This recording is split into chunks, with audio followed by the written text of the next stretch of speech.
Bienvenidos, gracias por acompañarnos como cada domingo. Hoy te vamos a mostrar, la verdad que nuestro programa hoy es muy importante en cuanto a contenido desde el lado médico y desde el lado político. Desde el lado médico porque en un ratito va a estar conversando con nosotros Ginés González García, el ministro de Salud. Cuando se empieza en la Argentina en pocas horas, estaremos empezando la etapa número 7 de cuarentena, pero además con cifras que ya empiezan a asentarse, te dirían los 1000 contagios diarios. ¿Está entrando la Argentina? No, vamos a ver. Está entrando la Argentina, pero fundamentalmente lo que está entrando es el AMBA y la ciudad de Buenos Aires en la etapa sin duda alguna más difícil, más compleja, y de eso vamos a estar hablando. Tema espionaje. Prepárense porque le vamos a mostrar qué tiene la justicia y qué le va a mostrar la justicia, por ejemplo, a Cristina Fernández, a Diego Santilli, a Rodríguez Larreta, cuando los citen, ya están informados, cuando los citen al juzgado y le van a mostrar, mire señores, esto es lo que tenemos en una causa, ¿por qué te digo en una causa de espionaje? Porque también te vamos a contar dónde está la confusión muchas veces, porque no es una sola causa. Y la pelea de los jueces para quedarse con la causa principal y el uso político que también se está dando en esta causa. La vamos a traer a Patricia Bullrich también para que escuche y para que nos dé su opinión y lo que puede saber sobre esto, que por supuesto apunta en un primer momento al gobierno de Mauricio Macri, o mejor dicho, a la AFI durante el gobierno de Mauricio Macri. Lo que sí yo no quiero dejar pasar, porque lo venimos remarcando siempre, en una Argentina muy complicada, desde lo social, desde lo económico, desde lo sanitario, la pelea de las fuerzas políticas no sirve, no suma, pero para nada. Y mucho menos cuando la división la quiere colocar y la quiere mostrar y la quiere poner un funcionario de altísimo nivel como es el jefe de gabinete, como es Santiago Cafiero, que el fin de semana, el sábado, le apuntaba al gobierno de Mauricio Macri, suponiendo que hubiera pasado si la pandemia hubiese estado gobernada por Mauricio Macri. Escuchalo. En países que han hecho cuarentena o que han tomado medidas de aislamiento y en países que no han tomado medidas de aislamiento, en cualquiera de los dos casos siempre hay un golpe a la economía. Pero lo cierto es que este es un fenómeno global, desde siempre tratan de dividirnos. Pero ¿sabes lo que pasa? El peronismo aprendió y entendió que no es que tiene que estar unido para ganar elecciones, tiene que estar unido para que nuestro pueblo no sufra. Imagínense lo que hubiera sido esta pandemia con Macri gobernando, una catástrofe. Bueno, por supuesto no suma absolutamente nada. También hay que explicarle a Santiago Cafiero que el peronismo gobernó la provincia de Buenos Aires 29 de los últimos 33 años. No es precisamente una joya la provincia de Buenos Aires, pero no de ahora. Año tras año tras año es cada vez peor la situación, tanto de la Argentina, pero fundamentalmente de la provincia de Buenos Aires. Digo, la clase política, la dirigencia política no tiene mucho de qué enorgullecerse, de cualquier color, porque han pasado distintos gobiernos de otros colores políticos, no tienen mucho de qué enorgullecerse del estado en que está la Argentina. Entonces lo menos que pueden hacer es ni generar división, ni buscar pelea, porque no sirve. En esta situación, lo que nosotros queremos ver es que todos van para el mismo lado. Por eso, y acá sí me permito también mostrar un tuit del presidente Alberto Fernández en su visita o tras su visita a Neuquén, que lamentablemente los medios no le dieron demasiada difusión, porque me parece que es justamente lo que se necesita hoy en la Argentina. Léelo, mirá. Esto cuando inaugura una obra allí en La Angostura, la Argentina no nació cuando nosotros llegamos. Primero, por supuesto, inaugura y le dice, acá está, ¿no? La obra que había comenzado el gobierno anterior. Y fíjense la parte de abajo que le agrega el tuit. La Argentina no nació cuando nosotros llegamos. Es tiempo de entender que debemos construir el futuro entre todos y todas. Esto es lo que tiene que hacer la clase política. También, por suerte, Rodríguez Larreta hizo lo propio, no le contestó a Cafiero, no quiere enganchar, y está bien, porque no suma. Y de vuelta, me parece que es central esto. No es una clase dirigente que pueda sentirse muy orgullosa del país que nos van dejando o que nos fueron dejando durante las últimas décadas. Del color político que se te ocurra, porque estuvieron gobernando los distintos colores políticos. Entonces, mínimamente, traten de seguir el ejemplo. En esto me parece muy bueno el tuit de Alberto Fernández y también a Rodríguez Larreta, que por suerte me parece que están mirando un poquito más allá de la interna barata política.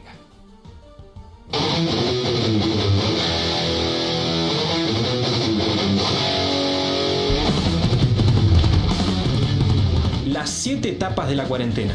Para el 15 de marzo se nos estaba yendo el verano y comenzaba a palpitarse el encierro. Estamos en una emergencia y necesitamos que todos los que puedan quedarse en casa se queden. Una cuarentena generalizada para el país es un tema que analizamos, pero es un tema que tiene muchas consecuencias económicas, en muchos casos muy negativas. Para el 19 de marzo la cuarentena dejó de analizarse y se volvió una realidad. Se respiraba miedo y las imágenes del resto del mundo atemorizaban sobre un enemigo invisible. Aquel día, la foto buscaba mostrar consenso. Deberán someterse al aislamiento social preventivo y obligatorio. Vamos a ser absolutamente inflexibles. Es una medida excepcional que dictamos en un momento excepcional. Para el 29 de marzo, Alberto Fernández empezaba a subir en las encuestas, por lo que decidió correr de la escena a la oposición. Aquel día, el protagonismo de la conferencia de prensa se lo llevó la remera de Cafiero. He tomado la decisión de que vamos a prolongar la cuarentena hasta que termine Semana Santa. Una economía que cae siempre se levanta, pero una vida que termina no la levantamos más. El 10 de abril debutarían las filminas del profe Alberto. Empezaba a pesar el encierro. Era necesario tomar medidas y repartir la responsabilidad con los gobernadores. La perlita de aquel día fue que la mesa, como era muy corta, dejaron a Ginés González afuera. Ahora vamos a entrar en una segunda etapa de la cuarentena, que a mí me gusta llamarla cuarentena administrada. Para el 25 de abril, el coronavirus se había vuelto un problema de los grandes aglomerados urbanos y la cuarentena pesaba cada vez más. Somos muy conscientes que hay mucha gente, muchos argentinos, muchas argentinas que están necesitando volver a su vida cotidiana. Los aglomerados urbanos son el gran problema que nosotros debemos afrontar, porque allí está básicamente el contagio. El 8 de mayo volvió la oposición a la mesa junto a los grandes protagonistas de esta pandemia, los infectólogos. Para este momento, la situación económica es cada vez más pesada y el dilema sobre salud o economía es la discusión más fuerte en la opinión pública. No me van a torcer el brazo. Voy a cuidar a la gente antes que nada. Para el 23 de mayo, el gobierno comenzaba a atacar al gobierno anterior. Todo eso con Rodríguez Larreta sentado al lado del presidente. La provincia de Buenos Aires viene de un deterioro estructural y un abandono muy fuerte. En los años de los que hablaba Axel, un Ministerio de Salud existía. Y llegamos al 4 de junio con la Argentina dividida en dos, unitarios y federales. Vamos a sostener el aislamiento social preventivo y obligatorio en todos los lugares donde haya circulación comunitaria del virus. El resto del país va a salir de ese aislamiento social y van a entrar en una etapa que llamamos distanciamiento social preventivo y obligatorio. Vamos a ampliar esto 21 días. Para el próximo anuncio llegaremos a los 100 días de cuarentena. ¿El aislamiento social tendrá un nuevo nombre o entraremos definitivamente en la nueva normalidad? Curva. Rodis, bienvenido. Buenas noches, Antonio, y feliz día. Feliz día Bueno, al muchas periodista. gracias. Feliz día a todos Feliz día también. a toda la mesa también. Doc, bienvenido. Gracias, muchas. gracias. Vamos a arrancar Sí. mostrándote las camas, la curva de la ocupación Sí. de camas en toda la Argentina. Un reporte que hizo chequeado.com que es muy interesante para ver cómo está la situación Sí. en Argentina respecto de la ocupación de camas de terapia intensiva. Claro, ¿no? que son las camas. Estas son las Es la camas que hay que ver, Doc. Estas son las camas que si las tenés te salvan una vida y si no las tenés Listo. te llevan una muerte. En la anterior, que era la curva, Sí. ahí, esa es nacional, que esa es la que Y esto es terapia necesitamos. intensiva. Y esto es terapia En- intensiva, pero en porcentajes en Capital Federal Sí. y Provincia de Buenos Aires. Pero bueno, quedémonos con esta. Un minuto. El 35% de ocupación en la ciudad de Buenos Aires, ¿no? Y el 65% está desocupado. Esto es a lo que aspira el gobierno no llegar. No llegar después vamos a ver la proyección Sí. de casos en Argentina y esto es un riesgo, ¿no? Perdóname, Doc, esta ocupación es no solamente de COVID, paciente. Esto es ocupación de camas. Y tenés que hablar de ocupación de camas porque en realidad vos no podés sacar a una persona que necesita para otra cosa para internar a uno que tiene coronavirus. Vos tenés que contar la ocupación plena. Y esto es solo camas de COVID. No es camas, por ejemplo, de otro tipo de patologías que también están usando camas de terapia intensiva. Ah, pues Es esto es porcentaje solamente. Sí. Solo coronavirus. Esto es solamente Solo coronavirus y también Sí. está tomado el porcentaje global también de las camas que se anexaron para el coronavirus. Provincia de Buenos Aires está un poco más ocupado, 44% contra el 56%, y el total de Argentina es del 42%. Volvamos a la placa anterior, la Sí. placa de la curva, donde se ve el crecimiento que hay respecto de la ocupación de camas. Es decir, que está aumentando esto. Por más que haya habido tal vez en términos de mercado, una corrección aquí, o haya bajado un poco, o allá a principios de abril, la ocupación de camas de terapia intensiva está ocupada. Está todo bárbaro esto. Ahora, vos hablás con gente de distintas zonas y te dicen, y médicos, te dicen, mira, en tal hospital las camas están ya están tapados. No condice mucho lo que muestra esto con lo que te dicen médicos de otros distintos Y no, sanatorios porque o vos hospitales. ahí estás hablando de un porcentaje, pero para el hospital de tal zona, su 100% son 4 camas. Claro. Y hay un detalle que no es menor en esta pandemia, que cuando un paciente te ocupa en un hospital chico, cualquier hospital municipal, te ocupa una cama de terapia intensiva, eso te modifica toda la dinámica de la terapia intensiva y hasta quizás tenés que anular camas. Porque no podés cumplir con la distancia entre una cama y la otra que tenés que tener, ni con el personal que tenés que tener. Entonces, ese número puede llegar a ser hasta engañoso. Claro, y después el promedio de internación. Sí, de días. De días. Sí. ¿De cuánto es en un Es largo, entre COVID? 10 y 14 días en coronavirus, que es mucho mayor a cualquier otra O patología. sea, la llenás rápido porque tenés que estar promedio de 10 a 14 días para poder hacer una rotación Como de si cama. tuvieras este vaso y le llenas de bolitas, Sí. pero se vacía lento, ¿no? Sí, pero Y hay otro dato que es que recién estamos en la semana epidemiológica 21, creo, 2021. La 25 es clave. Y O sea, pará. Sí. ¿Por qué la 25 es clave? Todos los inviernos la semana 25 epidemiológica es clave Ah, ok. porque es donde está el frío pleno, Sí. donde los virus circulan más, los virus habituales circulan más, esos también te van a ocupar camas de terapia intensiva, no es que no van a estar. Entonces, esos van a estar, más coronavirus en la semana 25 es donde hay que prestar más atención, que es la última semana de junio o primera de julio. De todos modos, doctor, ¿todos siempre ocupan 14 días o puede ser más? Puede ser más, por supuesto, también puede ser Hablar menos, de la pero el rotación. promedio es de 14 días aproximadamente. Te quiero mostrar Sí. también respecto de los muertos. Hoy en Argentina hay 656 muertos, Sí. todavía no está el parte de hoy, va a llegar en minutos, Sí. lo vamos a Tasa estar de dando. letalidad baja hoy en la Argentina. 302, 303. Sí. Está pero por ahí. baja. Está en Sí, eso. sí, pero ¿qué pasa con esto también?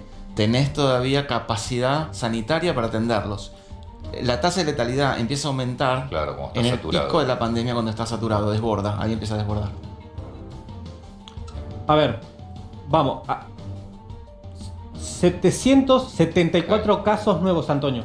Me están avisando. 774 casos nuevos de Bueno, COVID está en hoy en baja. Argentina. Bajó respecto Bajó. al fin de semana que hubo 900. 983, 984. 983. Récord. sí. Exacto. Hasta ayer los casos eran 656 muertos, 656 fallecidos.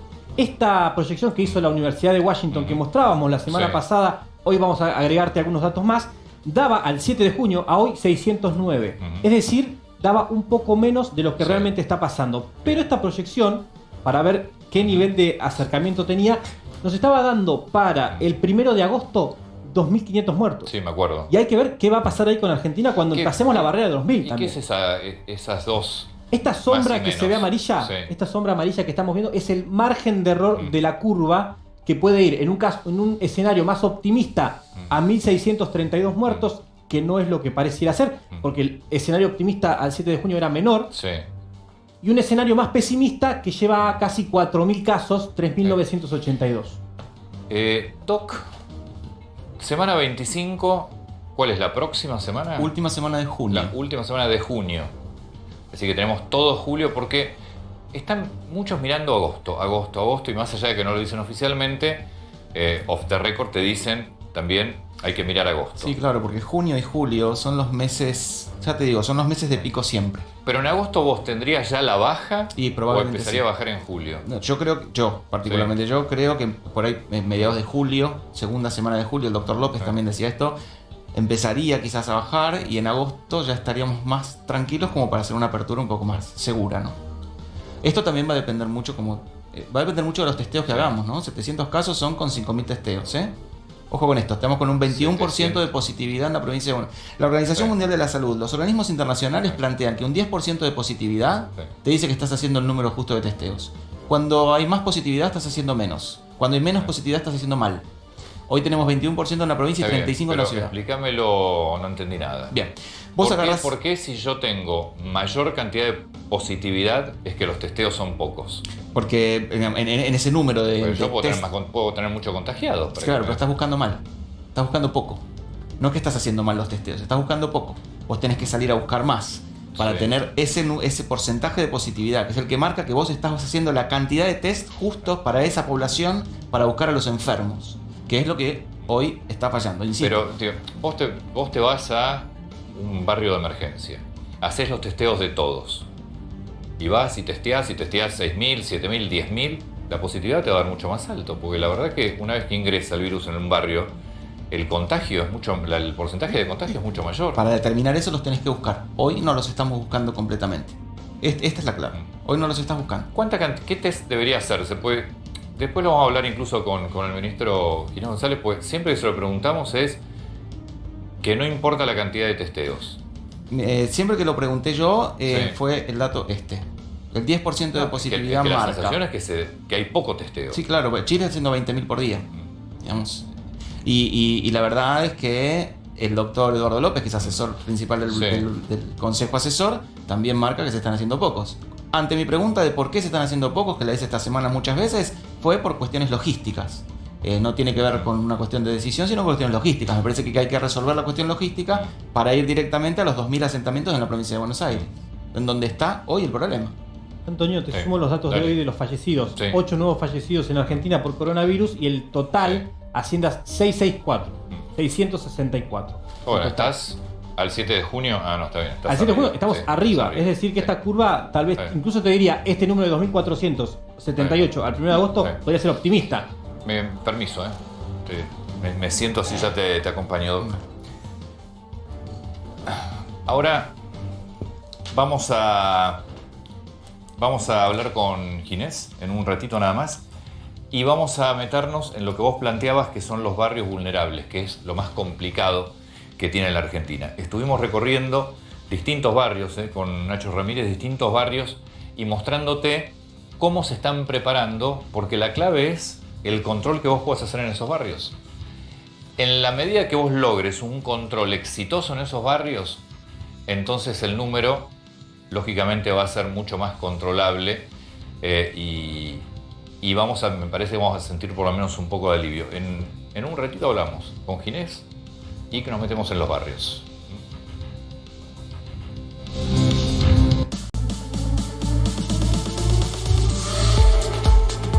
Muchas gracias por esperarnos como siempre. En un ratito estaremos hablando con el ministro de Salud. Estamos empezando la etapa número 7 de esta cuarentena enorme para lo que es Ciudad de Buenos Aires y Gran Buenos Aires, y por las cifras que se vienen dando en los últimos días, hoy con algún respiro en cuanto a casos, porque bajamos de los 983 u 84 de ayer, pero entramos, dicho incluso por el propio presidente, por Rodríguez Larreta en la Ciudad de Buenos Aires, por el gobernador Kicillof en la provincia, en el periodo más complicado, más crítico del coronavirus en la Argentina. Así que en un ratito estamos conversando con Ginés González, el ministro de Salud.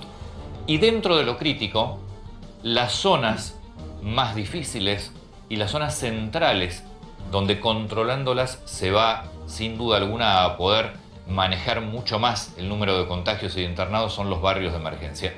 Salimos a recorrer distintos barrios de emergencia para mostrarte cómo se está trabajando para tratar de controlar la expansión del virus allí. ¿Cómo se preparan los barrios populares para lo peor de la pandemia? Se terminó de aislar la Villa Azul porque dispararon 53 casos.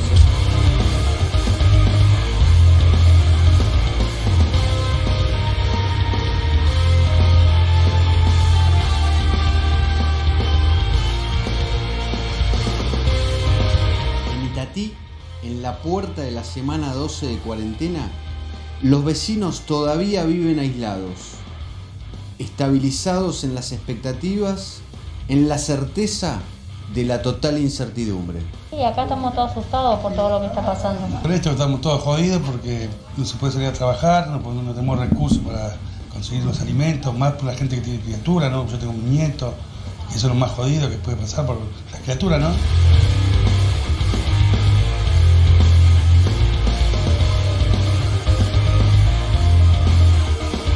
Mucha gente no cumple con lo que tiene que cumplir y están en la calle. Acá hay gente infectada y le mandan a comprar igual. Los chicos tienen y le mandan a comprar a los chicos. No, si hay que trabajar igual, no se queda otra. Por más que estás cumpliendo la cuarentena, cada vez no la cumplí porque tiene que laburar igual. Acá si se llega a prender el foco como en Villa Azul, sería un desastre. Porque no hay forma de cerrar esta villa, es muy grande. En Fuerte Apache, los vecinos decidieron hacer un comité de crisis. Lo que hicimos con las ollas y las meriendas es armar un comité de crisis ante la falta del Estado municipal.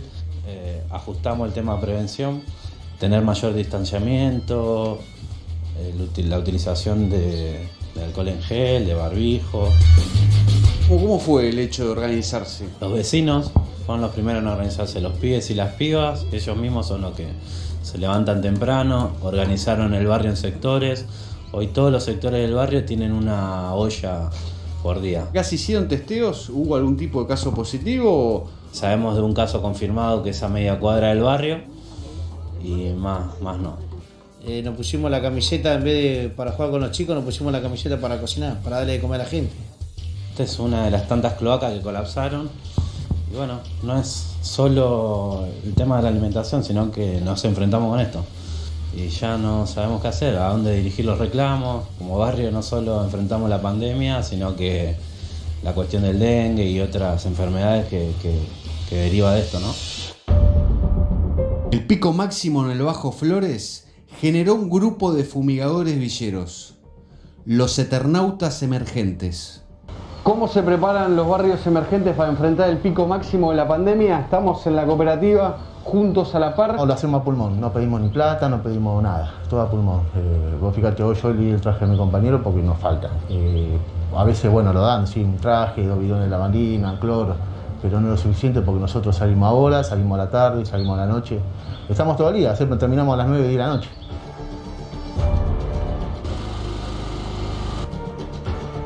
¿La misma iniciativa que ustedes fue despertando en otras personas? Sí, por ejemplo, hay otros chicos que ya arrancaron también con la misma iniciativa, que esa era la idea también. Claro, para motivar a otra gente. Claro, que se motiven otros y que puedan hacer lo que hacemos nosotros, que en la difícil era no cruzarse de brazos, que el Estado sepa también que la gente colabora.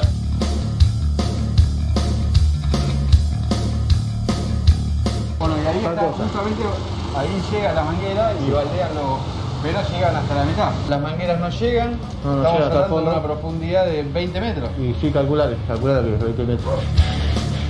¿Y crees que estás ganando la batalla? Sí, creemos que sí. No sé si la vamos a ganar, pero que le vamos a dar pelea, eso sí seguro, porque estamos todos de acuerdo con eso. ¿Qué se siente ser un eternauta? ¿Te da miedo? Y miedo, por un lado sí, porque tenemos nuestra familia, nosotros tenemos que volver a la casa.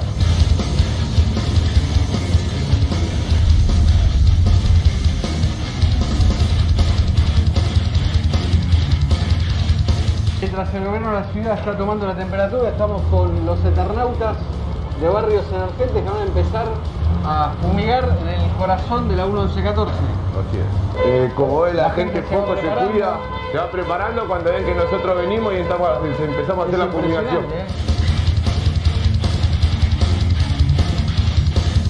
Están aplaudiendo allá, están aplaudiendo.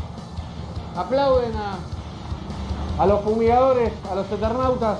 De afecto, la gente los saluda, les pide que baldeen. Uno acá dimensiona realmente la cantidad de gente que vive hacinada y entiende por qué el virus y la pandemia está en la 1114.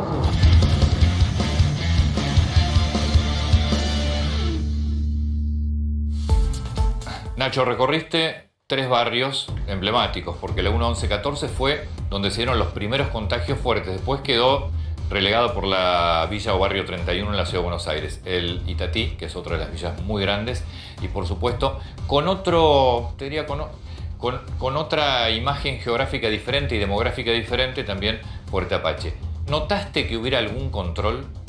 Hay pocos controles, lo que sí se nota es que la paciencia se agotó y que la mayoría de estos barrios tienen en sus hogares una suerte de bomba de tiempo por 3 principales problemas. La falta de agua por un lado, la falta de testeos y por otro lado la falta de trabajo, que eso complica mucho la economía de cada una de las personas. No se nota, pero por supuesto lamentablemente la provincia de Buenos Aires tiene 1.600, creo que tiene 1.600 asentamientos entre barrios, muchos de ellos en los 3 primeros cordones.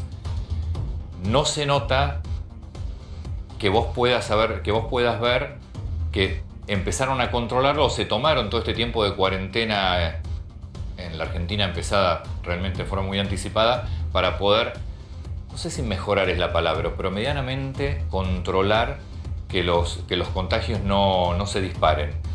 Doc, ¿qué se hace con los barrios más complejos? ¿Cómo se puede controlar esto?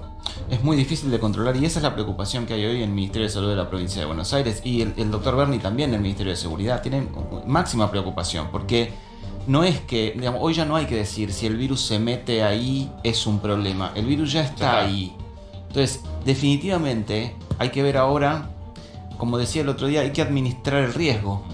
Ahora ya los contagios están y ese número va a aumentar a medida que aumente la cantidad de testeos, pero la cantidad de enfermos graves, complicados, también va a aumentar. Entonces, ahora lo que hay que hacer es administrar el riesgo. Ya no hay que pensar más en si el virus entra o no entra. Ya entró, no en esos asentamientos. En la gran mayoría. Sí. Lo vemos en los hospitales nosotros desde ahí abajo, ¿eh? Algunas de las postales del recorrido, testeos del municipio y testeos de los propios vecinos que van tratando de hacer lo que pueden. Mirá la distancia social, ¿no? Sí. Es un tema no menor. Bueno, lo que pasa es que ahí tenés la parte arquitectónica de los barrios, o si querés urbanística, no tenés espacios. No hay espacios y el famoso 0,85 metros, ¿no? Ese es el ancho del pasillo. Claro, no queda otra oportunidad, digamos. El pasillo, la escalera, en medio de un caos de gente permanente que la realidad es que no se puede adaptar a la cuarentena. Por otro lado, los propios vecinos, ante la ausencia del Estado, deciden fumigar el barrio. Es insólito, ¿no? Agarran un poco de cloro, lavandina y comienzan a fumigar.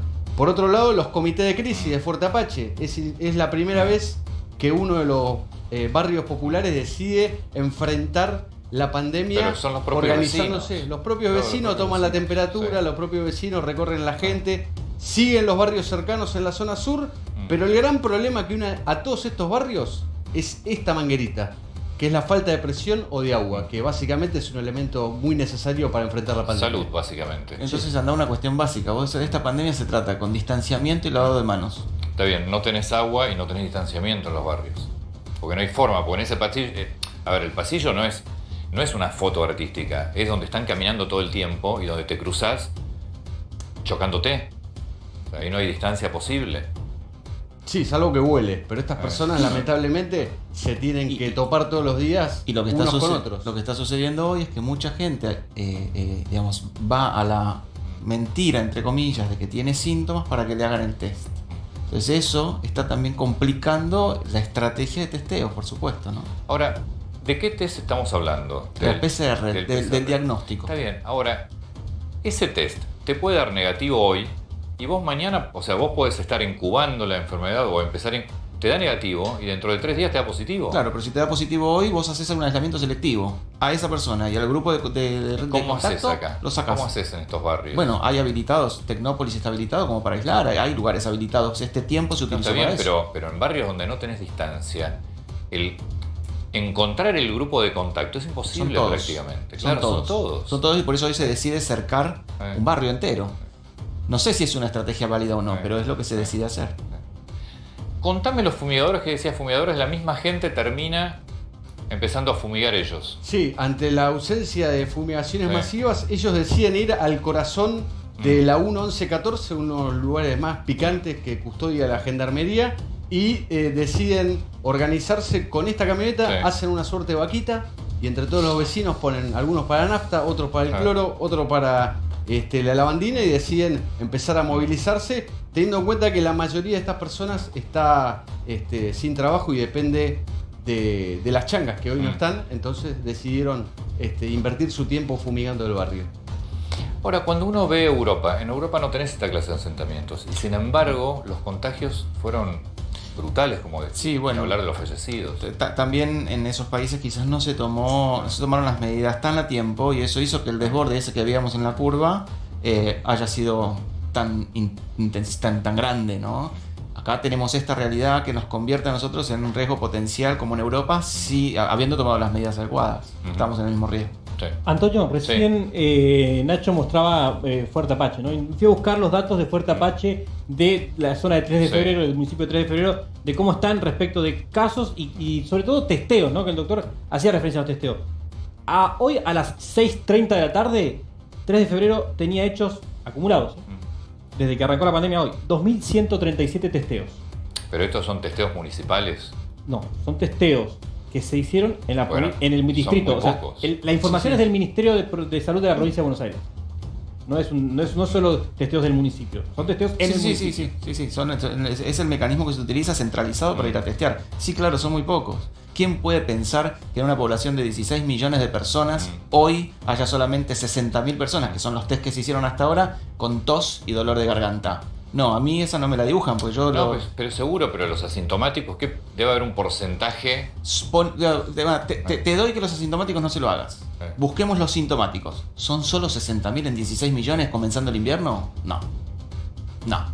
Te lo digo yo, que hace 20 años soy pediatra. Nacho, sumame info del recorrido. Los CNN en la pandemia, nos topamos con muchísimas personas que no reciben los subsidios, tampoco pueden trabajar y empiezan a subir el termómetro de el aislamiento social, teniendo en cuenta que la mayoría de estas personas que necesitan salir ya empiezan a salir de la casa, pase lo que pase, tienen que ir a buscar el mango del día.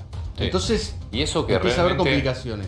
El mayor auxilio del Estado fue en los sectores más bajos. Así Totalmente. todo tampoco llega. No llega, no alcanza, teniendo en cuenta que estamos hablando de 10.000 pesos para familias. En Fuerte Apache, en un departamento de 2 ambientes, viven como mínimo 8 personas. De esas 8 personas, 3 son changueros. Y hay un solo subsidio por esa familia. Ahora, cuando vos recorres, obviamente cuarentena no ves, aislamiento no ves. Lo no hay veíamos forma. en la 1114 No hay forma. y en Fuerte Apache. La gente camina, va a buscar un plato de comida, va a manguear guita, va a tratar de subsistir de alguna manera, entre ellos. Bueno, que por eso acá tenés que dar el aislamiento en el barrio, porque no tenés forma, tampoco se pueden quedar 8 en 2 ambientes, porque también termina siendo perjudicial. No creo que las fuerzas de seguridad alcancen para aislar todos estos barrios, digamos. La realidad es que es imposible custodiar la 1114, es imposible custodiar el Fuerte Apache. Incluso nos encontramos con el Pitufo, un dato color, que es el primo de Marcos, que nos vino a preguntar muy sutilmente qué estábamos haciendo. Mirá. Dato color, ¿no?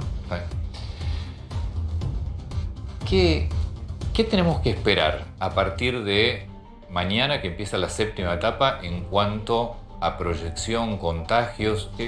Lo que hay que esperar ahora, ojalá me equivoque, pero lo que hay que esperar ahora es que todas las camas de terapia intensiva en las próximas semanas se vayan ocupando hasta su totalidad. Yo siempre insisto con lo mismo, una cama de terapia intensiva es un fierro. Lo que hay que considerar acá es una unidad paciente que lleva un montón de otras cosas más allá de la cama. Todas esas unidades pacientes se van a ocupar. A partir de ese momento es donde nosotros probablemente vayamos a ver que el número de fallecidos lamentablemente vaya a crecer, porque es ese goteo que desborda de lo que uno puede asumir y puede atender, considerando también que todos los días se contagian decenas de personas que trabajan en salud. Y dos de los principales problemas, por un lado las cloacas, que ante la gran cantidad de gente que está en estos barrios, las cloacas rebalsan. Cloaca y agua. Porque antes la gente no estaba, laburaba todo el día. Claro. Y ahora está la gente en su casa. Entonces hace que reviente todo el agua. Y por otro lado la escasez del agua, que no tiene presión. Mandamos algunos videos y uno abre la canilla y salen gotitas. O sea que toman en un balde de 20 litros que tardan en llenarse más o menos un día. Sí. Ya seguimos con vos, Nacho. Déjame que voy a buscarlo al ministro de Salud, a Ginés González García. ¿Cómo le va, ministro? Antonio Laje saluda. Buenas noches. Hola. Muchas gracias por atendernos. Por su día. Bueno, muchas gracias también. Doctor, le traslado la misma pregunta que le hacía recién a Camburián. Desde el Ministerio de Salud, desde las estadísticas que ustedes manejan, ¿qué es lo que tenemos que esperar a partir de mañana que empieza esta etapa número 7? ¿Qué proyecciones están manejando ustedes? No sé si a nivel nacional o la zona más compleja que es Cava y Amba. Nosotros todos los días hacemos el monitoreo de lo que pasa en el país, ¿no? Hoy en realidad fue un día menos malo que ayer, por ejemplo. Hay 200 y pico de casos menos hoy que ayer. Así es. Básicamente en los dos distritos que generan mayor cantidad de casos, que son la capital y los partidos de la provincia de Buenos Aires. Y después hay muy pocos casos en el Chaco. Y el resto del país está virtualmente limpio, ¿no?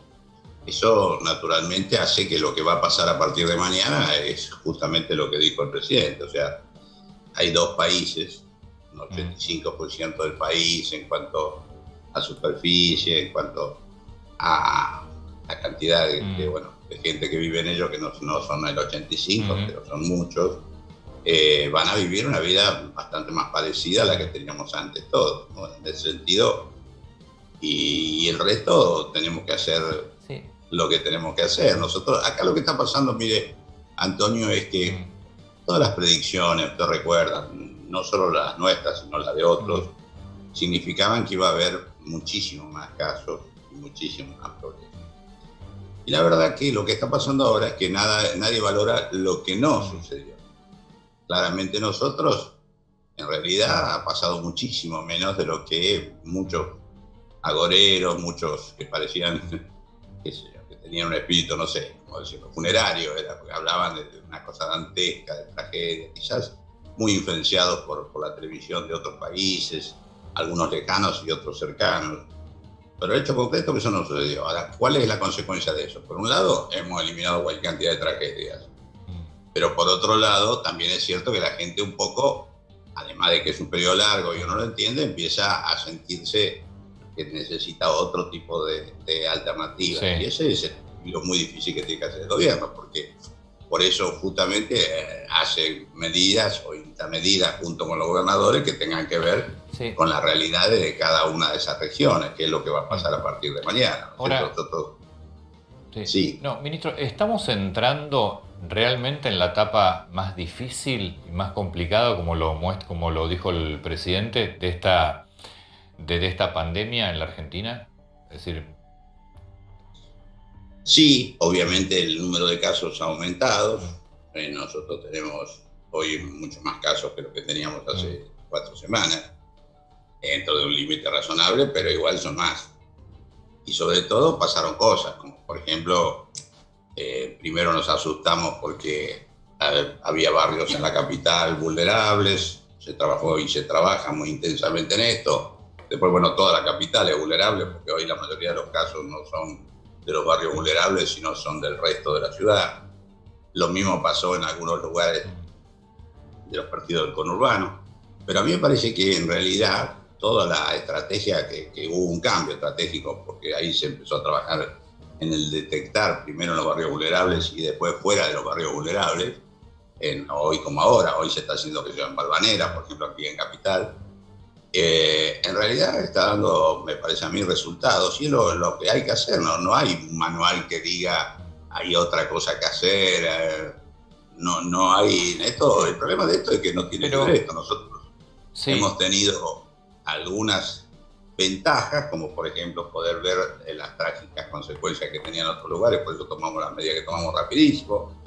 También es cierto que hemos preparado el sistema de una manera notable. Mire, lo que hemos hecho en estos 75 días, te digo que casi es una cosa, como podría decirle, medio como chino.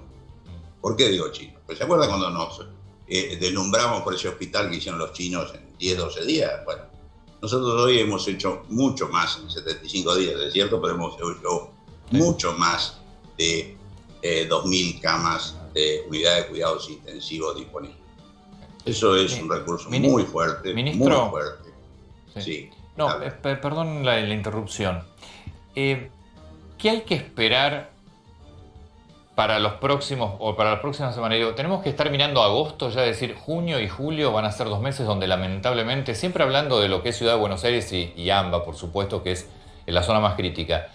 Ya tenemos que esperar un junio y julio sin demasiadas modificaciones, es decir, pensar en una salida, pensar en que la cosa mejore, no se va a dar. ¿Este periodo más complejo puede llegar a durar 2 meses? Nadie puede anticipar a eso, todo lo que queremos. Imagínense que yo, como cualquier ciudadano, a mí me pasa lo mismo que a ustedes. Yo no veo a mis nietos hace mucho, tengo todas las ganas que tiene todo el mundo de ver a sus amigos, a sus nietos, seres queridos. Pero el tema es que no podemos tampoco dejar de hacer lo que hicimos bien para simplemente pensar de otra manera. Y de la misma manera que venimos haciéndolo y tratamos de contemplar todas las circunstancias y con todos los dirigentes locales, no importa de qué partido sean, trabajamos conjuntamente. Me parece a mí que si la curva epidemiológica de las enfermedades respiratorias siempre es más importante sobre finales de junio, de ninguna manera uno puede pensar que ahora puede cambiar demasiado, al contrario, y por supuesto también tendremos que ver cómo nos va, porque también es cierto que hay una cierta liberación. Entonces, en la medida en que nosotros podamos tener resultados de esta manera, tenemos que seguir manejándonos de esta manera. En este caso, podemos prever un poco una tragedia colectiva, como puede ser un poco que se vayan los números de casos y empecemos a tener la desgracia que tiene otros países. Estos números que se ven todos los días, por ejemplo, los números de hoy, ¿corresponden a es la fotografía de cuándo? ¿De una semana atrás? No, son 3 días, 4 días. Piense que en las villas, por ejemplo, en los barrios vulnerables, ha caído el número, en la 31 fuertemente, también pasó en Villa Azul, no se metió ni Tatí, o sea, son cosas que tuvimos el riesgo en estos días y hemos trabajado muy intensamente, junto con todas las jurisdicciones, porque acá la otra fuerte es esta. Las jurisdicciones, acá no hay municipio, acá no hay provincia, acá no hay nación, acá estamos todos juntos, trabajando intensamente, viendo las experiencias propias y ajenas, y tratando de, el detectar es un programa que empezamos fuertemente hace 3 semanas, y que ha dado muchos resultados en la barriada. Cuando el virus empieza a tener circulación comunitaria, el detectar es eso, es salir a buscarlo, en vez de hacer como hacíamos antes, que venía el que tenía el síntoma al sistema de salud. Ahora el sistema de salud está mucho más activo. Ahora, pero trabaja mucho más con la integración comunitaria, trabaja con la atención primaria, trabaja con los comités de emergencia, que en todas las jurisdicciones actúan fuertemente. En provincia hay una nación, hay en provincia, hay en municipio y hay en barrio. Eso es fundamental, porque la organización popular es insuperable para este tipo de temas. Ministro, usted hace un ratito hablaba, lo hemos escuchado muchas veces, también en parte el anticipo de la cuarentena se debía para poder preparar un sistema sanitario que no estaba en condiciones de mantenerse este nivel de contagios. ¿Es un sistema que aguanta y que resiste de mantenerse este nivel de contagios? Sí. Nosotros hemos expandido notablemente la capacidad operativa del sistema, y no solo en respiradores, que es una barbaridad, hay más de 2.000 que hemos distribuido y tenemos 2.000 más a distribuir. Es una cantidad comunal, créamelo, pero hemos mejorado brutalmente la oferta y sobre todo la oferta del sector público, con lo cual, si bien los dos trabajan integrados, obviamente hay un montón de gente que es tributaria solamente del sector público, con lo cual mejorar el sector público da más seguridad a mucha más gente. Y de mantenerse estos datos que se vienen conociendo, el sistema sanitario resistiría todo lo que yo calculo que es el paso del invierno, lo más difícil, porque ahí se suman otras enfermedades también. Sí, también dependerá de qué pasa en los días que vienen, como con la evolución de los casos, el cumplimiento de determinadas normas. Hacer las cosas bien va a significar que tengamos menos casos. Si empezamos a cambiar algunas cosas, obviamente vamos a tener que cambiar también con respecto a las medidas. Pero en este sentido, claramente vuelvo a decirle, nosotros hoy tenemos una capacidad ociosa muy importante del sistema para atender. Ahora, si esto se le desmadra, como le pasó a muchos otros lugares del mundo, no hay ninguna capacidad operativa. La mejor capacidad operativa del mundo la tiene la ciudad de Nueva York, porque es una ciudad de referencia de derivaciones internacionales. O sea, tiene mucho más recursos que los necesarios para su propia ciudad. Y sin embargo, todos sabemos lo que pasó. O sea que en este sentido, por mucho que hemos hecho una enorme expansión de la capacidad de respuesta sanitaria del país en todos lados, también es cierto que no podemos dejar de controlar la evolución de los casos, porque si descontrolamos eso, se descontrola. Le hago una última pregunta que la verdad que siempre vamos sobre lo mismo, porque nos hablan mucho del distanciamiento, higiene de manos como factores fundamentales, el tapabocas. ¿Por qué si se puede sostener el distanciamiento, el lavado de manos, el uso del tapabocas, por qué no puede ser más abierto el movimiento de una sociedad? En primer lugar, depende si hay o no circulación comunitaria. Si hay circulación comunitaria, el movimiento no. En los distritos donde se firmen restricciones sobre el movimiento es porque hay circulación comunitaria. Es decir, el virus anda por ahí. Entonces, cualquiera que se agregue al grupo es eventualmente a un enfermo o un transmisor. Esa es la razón central, no hay una arbitrariedad. En segundo lugar, uno tiene que mantener rígidamente en estas circunstancias la prevención y el cuidado sobre los más vulnerables. Nosotros tenemos un promedio de muertes de 75 años y tenemos un promedio de enfermos de 31. Esto claramente muestra cuál es el que tiene que cuidarse, cuál es el que tiene que restringirse, cuál es el que tiene que autocuidarse, cómo tenemos que trabajar fuertemente para que el impacto, en consecuencia, le hace muerte, sea menor. Nosotros hoy estamos con una tasa de letalidad del 2.9. Recuerdo que al principio estábamos mucho más arriba.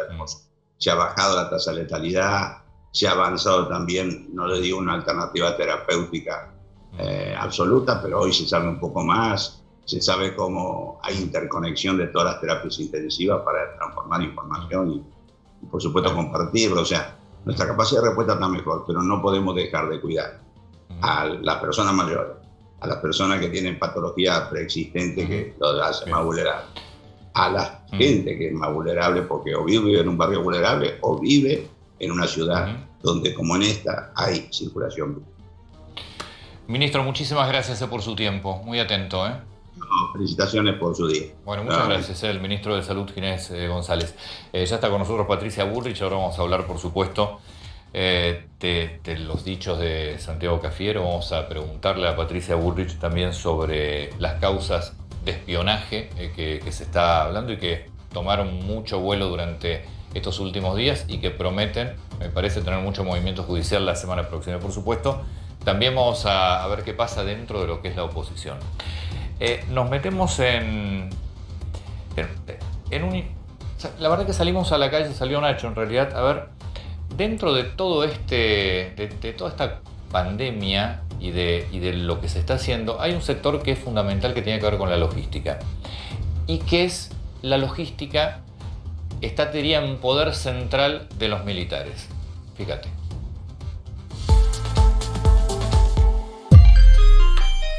Las Fuerzas Armadas se desplegaron en todo el país.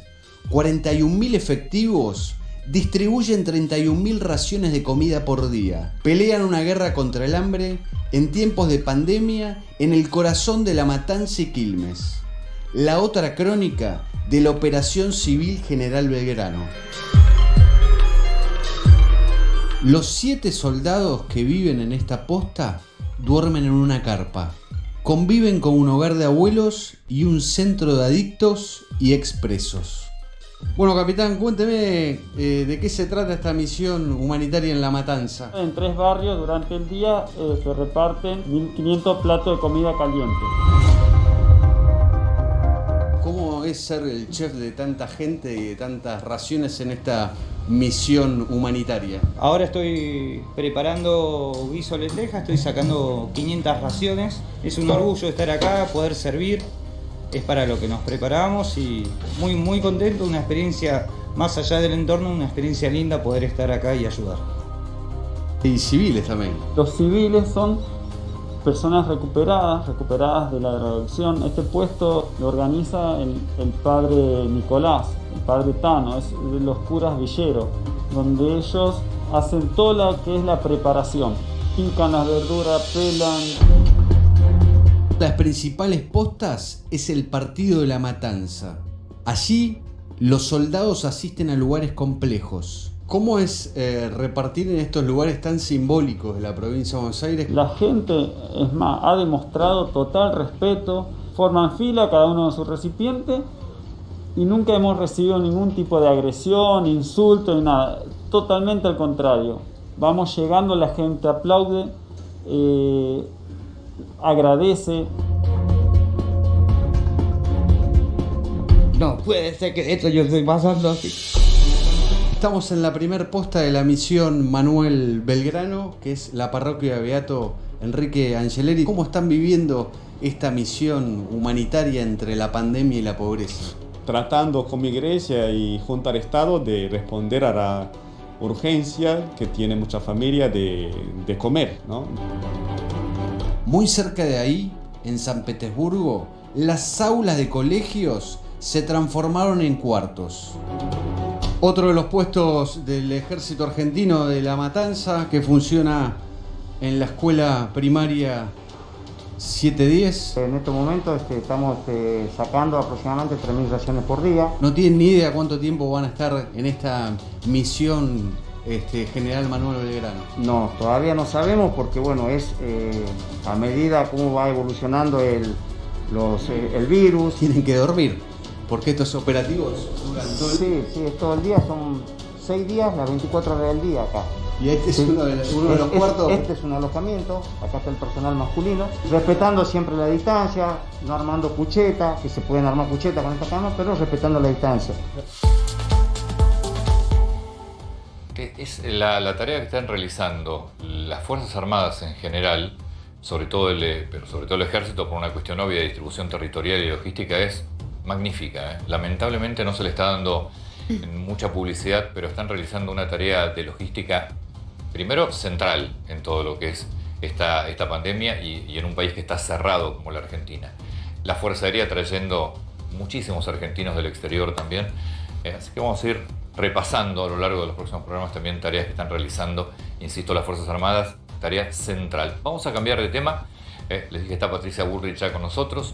En un ratito le vamos a preguntar sobre los dichos de Cafiero, más allá de los 9 puntos de respuesta del PRO, de la oposición, sobre los dichos del jefe de gabinete. Pero este tema, Rodis, me parece que también es muy importante para hablar con Patricia Bullrich, que es el tema espionaje, donde está como muy mezclado todo, porque vas a escuchar mails, después vas a escuchar fichas de periodistas, después vamos a tratar de aclarar de qué se tratan las causas, pero la causa principal de espionaje.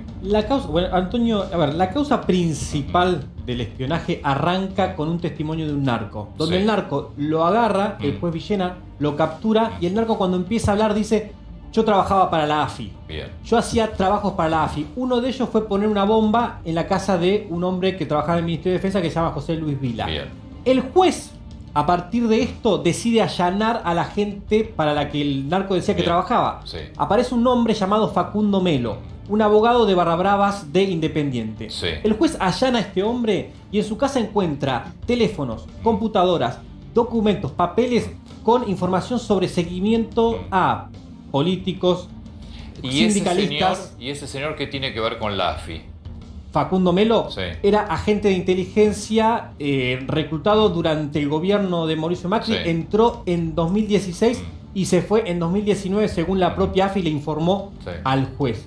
Yo tranquilamente soy arriba, te digo, mirá, se cortó solo, estamos tan acostumbrados a que se corten solos. Bueno, todo eso Sí. es materia de investigación y las dudas empiezan a surgir a partir de la información que tenía este grupo de inteligencia, porque espiaban a aliados del gobierno, a opositores e incluso a familiares del presidente. ¿Qué hay? ¿Familiares del presidente? Estaban espiados un muchacho que llamaba Salvatore Pica, que es el Sí. cuñado de Macri, es el novio de Florencia Macri. ¿Qué hay en el expediente que tiene el juez Villena? Bueno, esto es material exclusivo, Antonio. Te vamos a mostrar, por ejemplo, la primera imagen, uno de los documentos que Sí. encontraron entre en los teléfonos de uno de los espiados, de los espías. ¿Quién es este hombre? ¿Lo reconoces? Sí, Rápidamente. claro. Diego Santilli. Esta foto fue tomada a la salida de su casa en Palermo, frente a la calle Figueroa Alcorta. Lo estaban siguiendo, estaban encima de él. No solo le tomaban fotografías, sino que también reportaban qué estaba haciendo, a qué hora salía, si se subía un taxi, si se iba en un auto de Eso gobierno a la está todo ciudad. en el expediente. Esto está todo en el expediente, está todo presentado. La información que tenemos es del expediente. También espiaban, bueno, tenemos otra foto de Santilli, no solo fue un solo día, sino que fueron más días. Acá le tomaron una foto hablando por teléfono y en el parte dice la hora en que fue tomada esa foto, 9:14 de la mañana de un 13 de agosto, sería del 2018 esta imagen. Y acá dice una persona de similares características físicas al objetivo. Es decir, Santilli era el objetivo de este grupo que estaba haciendo seguimiento sobre políticos. Posteriormente se observa que se monta un taxi. Sí, hablaban medio raro, ¿no? Que parecen de call center. Sí. O capaz que era, no sé, más de Centroamérica. ¿Contrataron a gente de un call center? ¿En Claro. serio? Tal vez es eso. La siguiente imagen es de otro político, otro funcionario aliado del gobierno. No, perdón, esta es del mismo día. Sí. Esta es interesante también. Bien. ¿Por qué? Este auto es al que cuenta el parte de los agentes, que es al que se subió Analía Mayorana, que es la pareja de Santilli. Dice la esposa del objetivo, ¿no? Acá no dice que se montó un vehículo, dijo que se aborda, dice, ¿no? Aborda un vehículo Oficial registrado a nombre del gobierno de la Ciudad de Buenos Aires, ¿no? La siguiente imagen es otro político. Muy raro, es muy raro, es muy raro. Todo esto es materia de investigación en el juzgado de Federico Villena, Lomas de Zamora, donde está la causa esta.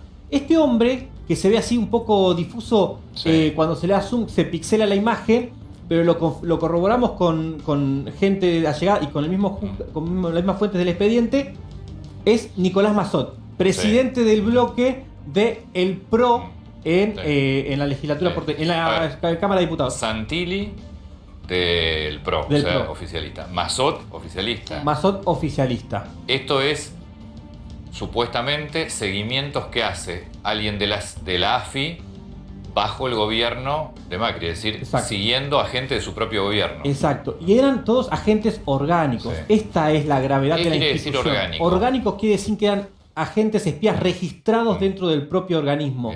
A ver, para referir, hace poco hubo un caso, se llamó el caso D'Alessio, donde D'Alessio se lo culpaba de hacer espionaje ilegal. Bueno, pero D'Alessio no era agente de inteligencia. Esta gente estaba sí en era. la planilla Esta de estaba personal. en la planilla de personal. Bien. Ella cobraba un sueldo directo del personal.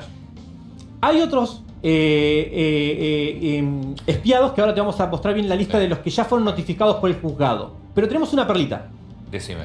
Un audio, una escucha, una grabación ¿De quién? que se hicieron entre ellos mismos. ¿Por qué? ¿Qué pasó? En una reunión donde estaban los espías y estaba el que coordinaba a los espías, el mismo equipo lo grabó a este hombre mientras daba instrucciones y contaba lo que iba a hacer, tal vez como un seguro para este momento, porque ¿quién iba a dar testimonio de lo Es que decir, estaban haciendo? Es un audio hablando entre espías. Es un audio hablando entre espías.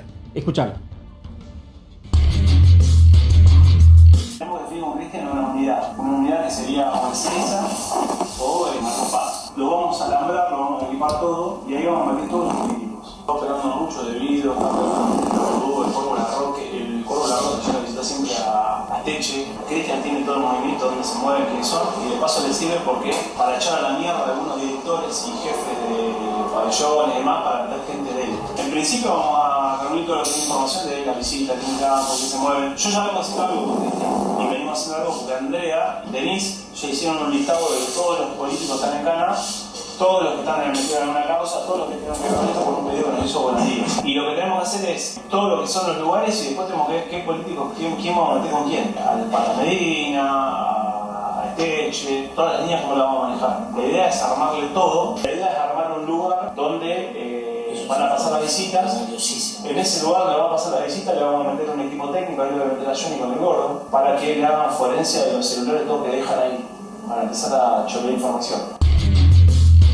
A ver, Antonio. A mí me suena tan raro, pero muy bueno, raro. puede ser, qué sé yo. A ver, ¿qué sucede acá? Para poner en contexto lo que están hablando. Hablan de alambrar todo el lugar. Alambrar en la jerga de estos espías es cablear todo para que haya micrófonos para escuchar. Se refieren a un Cristian. Cristian ya nos preparó, nos oyó. Cristian sería un hombre que se llama Cristian Suriano, que era el jefe de inteligencia del servicio penitenciario. Y te sumo un dato más también, el hombre que hablaría, según el expediente, es un tal Alan Ruiz, que sería como el coordinador de este Claro, porque expediente, hay de estos espías. Dos personas del servicio penitenciario que están involucradas en esta investigación y además hay un agente de inteligencia, que sería Alan Ruiz. ¿Me cuentan estas caras? Estas caras ya fueron llamadas por el juez Federico Villena para que vayan a declarar. La llamó, por ejemplo, a la vicepresidenta Cristina Kirchner, le dijo, doctora, le estuvieron haciendo espionaje ilegal, le estuvieron haciendo seguimiento, vamos a llamarla para que venga y vea qué había sobre usted. Les informaron que van a llamar, pero tienen fecha ya, no. Les informaron a todos, les informaron a todos que fueron víctimas de este espionaje, Antonio. Y en lo que quiere mostrar el juez Villena es justamente la documentación que fueron espiados. Mañana debería presentarse la vicepresidenta Cristina Fernández de Kirchner, a quien le pusieron un horario de 8 a 15 horas. No se sabe bien el horario a ciencia cierta, que va a ir justamente porque quieren evitar el show mediático. Igual es muy ecléctica todo la esto, lista, ¿no? todos estos fueron espiados. Son más de 20 personas. Sí, es más, nosotros hicimos un pequeño recorte y además falta todavía seguir analizando información y hay más espiados, hay muchos más. Bueno, déjame que le voy a buscar a Patricia Bullrich. Buenas noches. Buenas noches. ¿Cómo estás? Feliz día. Muchas gracias. Vos también sos periodista, ¿no? Sos comunicadora. Sí, va. ¿Qué pensás de esto? Bueno, me suena a algo absolutamente inverosímil.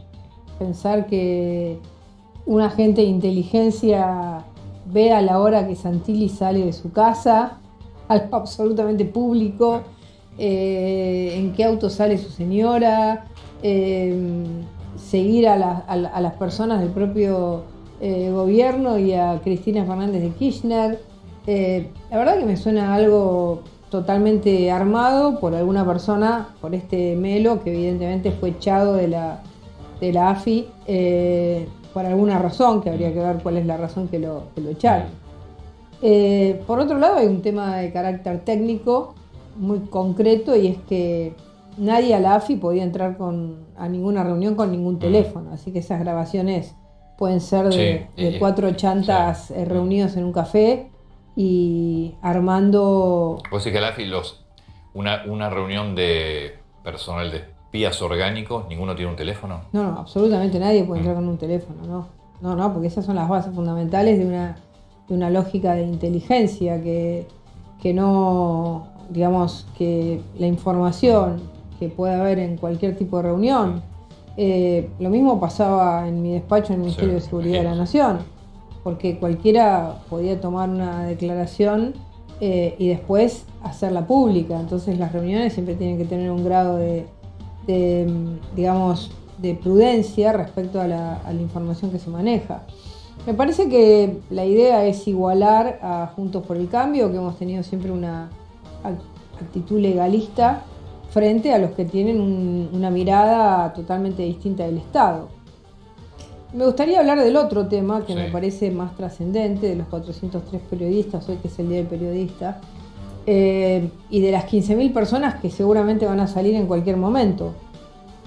Argentina tuvo 3 grandes reuniones de carácter internacional. Los Juegos Olímpicos, hay que recordar Septiembre Negro, donde mataron los Juegos Olímpicos de la Juventud, el los G20. Juegos Olímpicos de la Juventud. Hay que recordar que hubo nuevos protocolos desde que pasó en la década del 70 la muerte de los atletas israelíes en Alemania. El G20, que había llegado a cientos de muertos en Seattle y en varias ciudades. En Hamburgo había sido un desastre. Y la OMC. En las 3 reuniones hay protocolos para inscripción de las personas. Las personas se tienen que inscribir. Una de las cosas, no sé si recordás, cuando una activista de Gualeguaychú llegó a una reunión del G20 y apareció en el medio. Bueno, a partir de ahí se armaron sistemas y protocolos de cómo las personas tienen que estar ligadas a un medio, ligadas a el fotógrafo tiene que estar ligado al periodista, el periodista tiene que estar ligado a un medio. Eso respondería a los mails. Lo que dicen estos 400 o 500, que son fichas. O sea pero es que son fichas con datos personales. Es que son los protocolos necesarios que están además en la ley de inteligencia, que es la reunión de información, para poder evaluar, digamos, por ejemplo, a nosotros, el Ministerio de Seguridad, ¿qué nos tocaba? Decir si las personas tenían o no pedidos de captura. Y eso lo hacíamos con todas las policías del mundo, porque también nos tocaban los extranjeros, y con todos los de acá.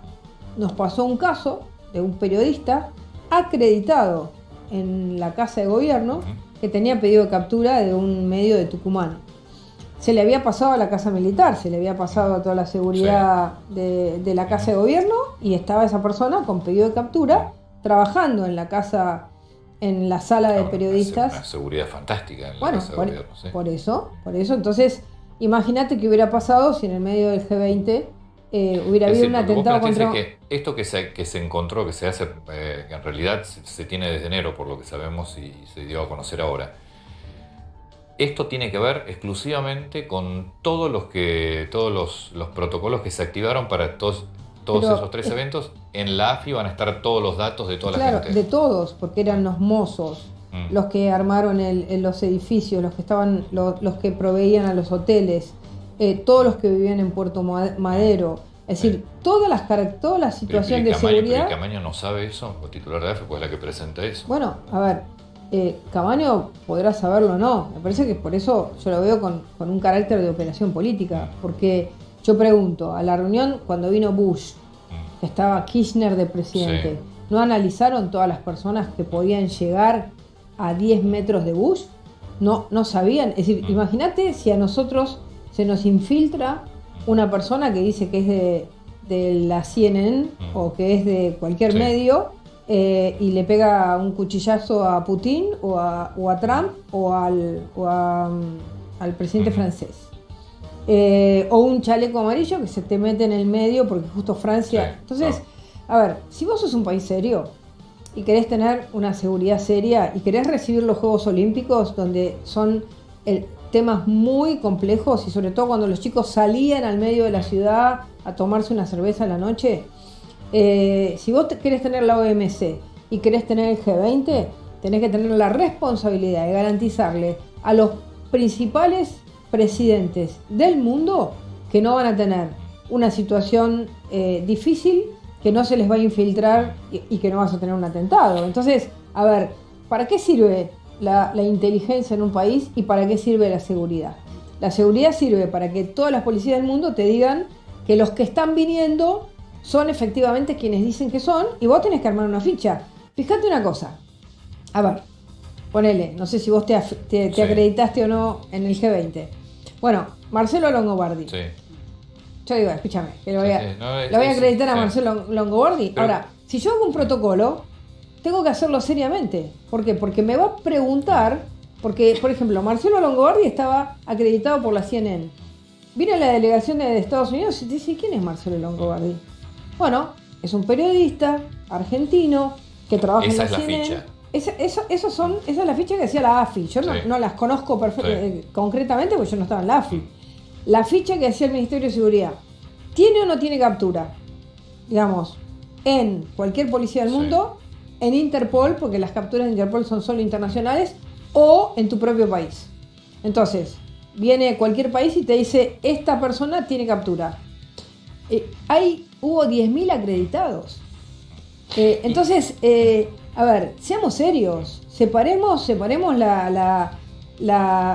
querer. ¿Quieren desarmar la AFI? Desármenla. Dejemos al país sin inteligencia. Ahora, yo le digo a este gobierno, si el día de mañana van a tener una reunión de la importancia de las que tuvimos nosotros en el gobierno del presidente Macri y de los Juegos Olímpicos de la Juventud, que hubo que firmar contratos donde nosotros nos hacíamos cargo de la seguridad de las personas y de los presidentes, y cada una de las delegaciones te pide hasta el último detalle de quién es quién de los que están habilitados para entrar. Imagínate que hay un mozo que le lleva un café a Putin y otro a Xi Jinping. Entonces, es muy serio el tema y nosotros lo tomamos con mucha seriedad y lo hicimos como nunca. En los 3 eventos más importantes que tuvo la Argentina en su historia, no hubo un solo incidente, no hubo un solo problema. Entonces, que ahora esto lo quieran convertir en inteligencia, me parece berreta y poco serio para lo que nosotros hicimos. Te cambio de tema. Ya contestaron, obviamente, con los 9 puntos frente a lo que decía el jefe de gabinete Cafiero. Si quieren lo escuchamos y te pido también tu opinión sobre esto, por qué crees que van para ese lado.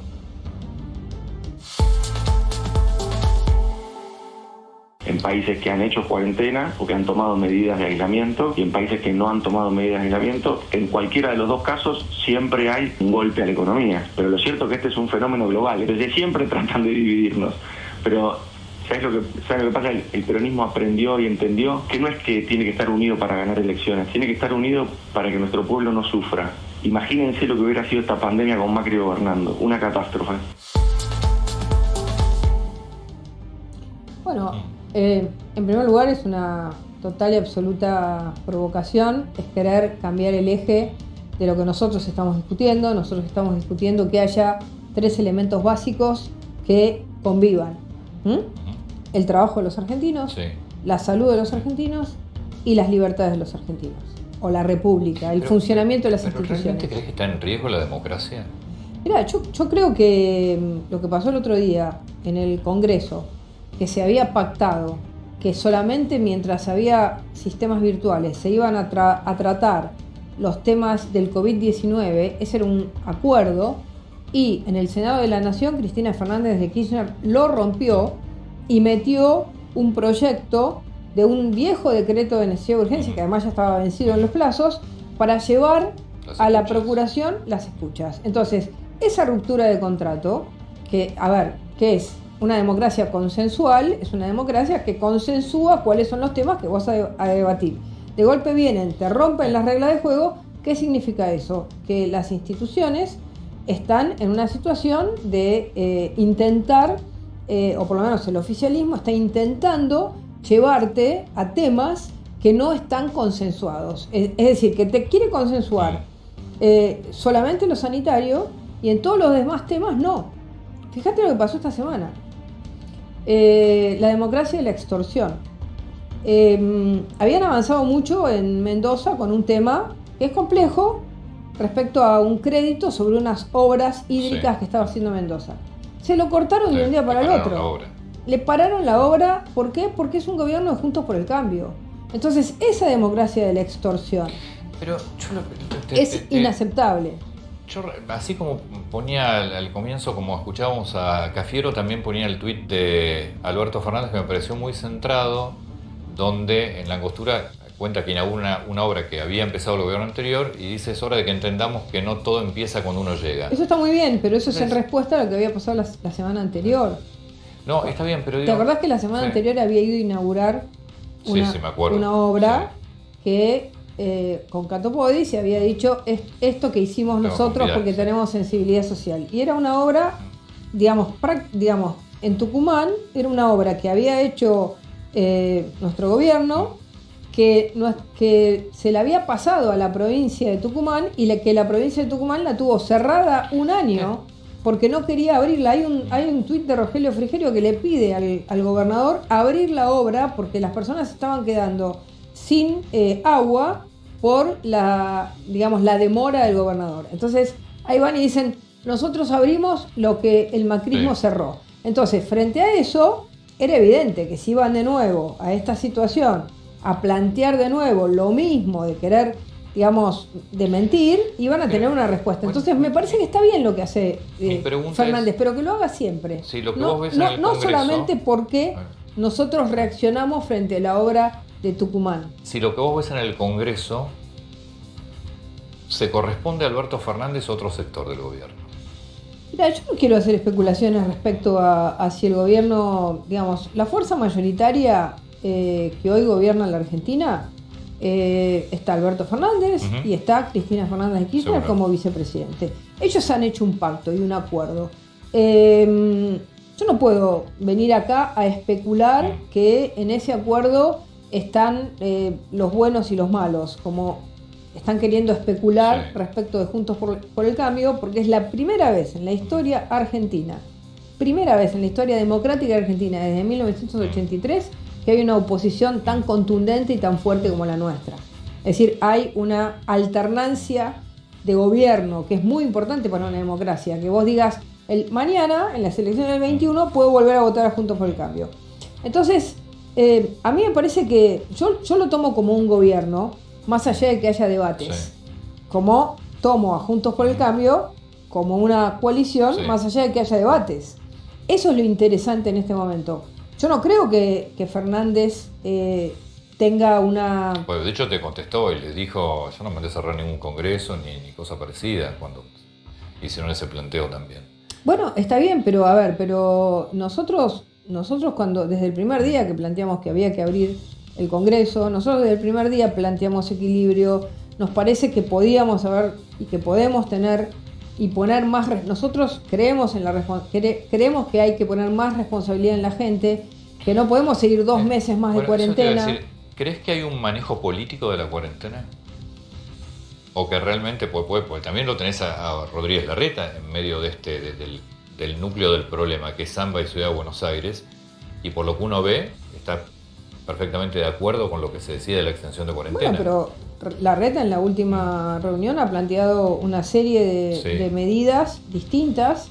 Muchos intendentes nuestros han planteado medidas distintas y no se las dan a Kicillof, el intendente de Tandil, el intendente de Olavarría, el intendente... Pues ahora terminó cerrando la barría. El intendente de Macri, el intendente de Vicente López, Macri, han pedido todos. Bueno, uno puede abrir y cerrar si tiene un caso, pero los intendentes de Entre Ríos, de ¿Pero vos Cambiemos. crees que es un uso político de la cuarentena? No, yo creo que al principio el presidente fue muy triunfalista, planteó que le habíamos ganado al virus, que éramos el mejor país del mundo, se comparó, me parece que no midió que teníamos el invierno por delante, que esto iba a demorar mucho tiempo.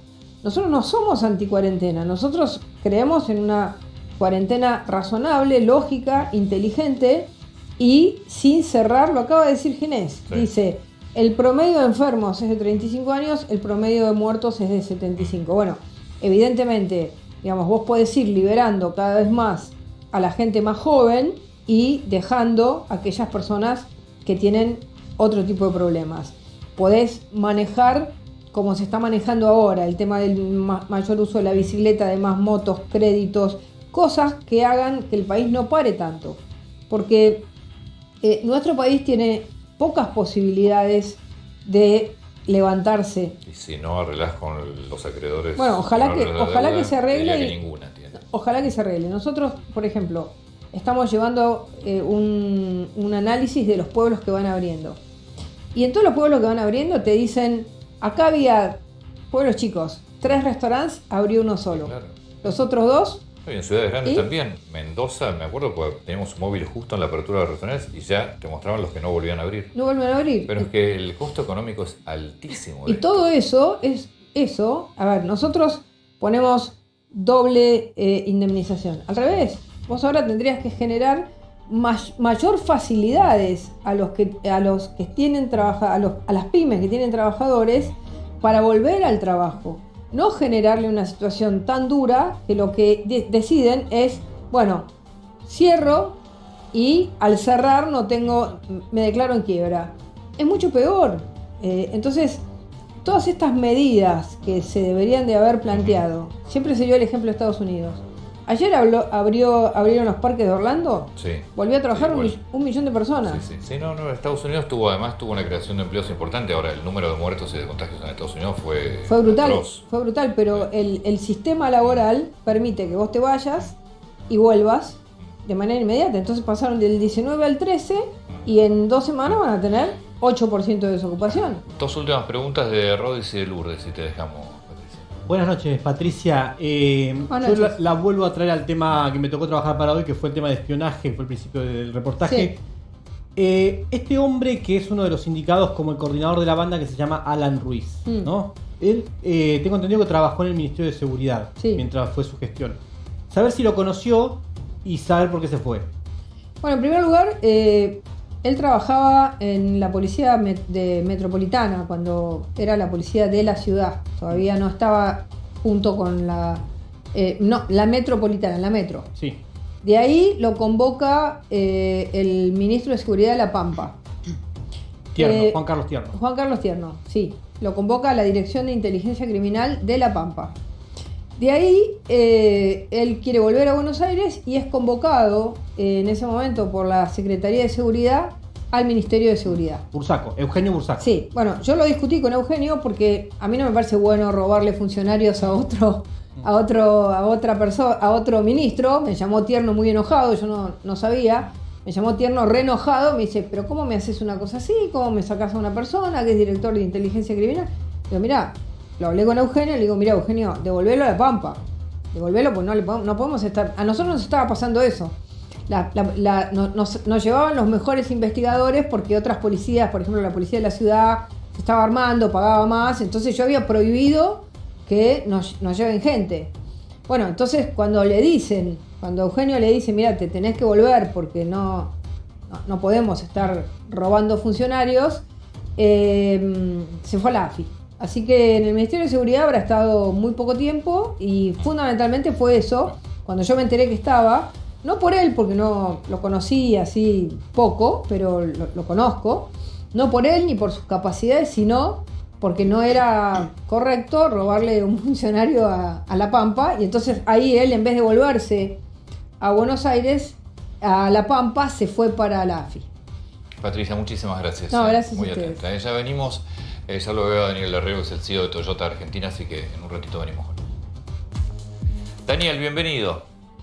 Muchísimas gracias por la invitación y feliz día. Muchas gracias. El señor Daniel Herrero es el CEO de Toyota. Me quedo y te engancho con algo que estamos hablando fuera del aire. Ustedes empezaron a trabajar ahora hace poquito, abrieron la planta. El 18 de mayo arrancamos a trabajar con un tour. Contame, pues viste, 5 provincias y 42 municipios tuviste que coordinar con 42 intendentes y 5 gobernadores para poder abrir la planta. Sí, porque es el lugar donde están todos los proveedores de la cadena de valor. Entonces teníamos que ayudar a todos esos proveedores con los protocolos y en algunos municipios donde la situación era más difícil hubo que consensuar y realmente tuvimos mucho apoyo de cuál era el protocolo a poner en marcha para poder poner en marcha la planta. Y eso permitió que del 18 de mayo ahora hayamos fabricado casi 5.000 camionetas y exportado por un valor cercano a los 70 millones de dólares. ¿Ustedes siguen con la 70-30? ¿70 de lo que producen se exporta? Hoy es 80-20. Hoy es 80-20.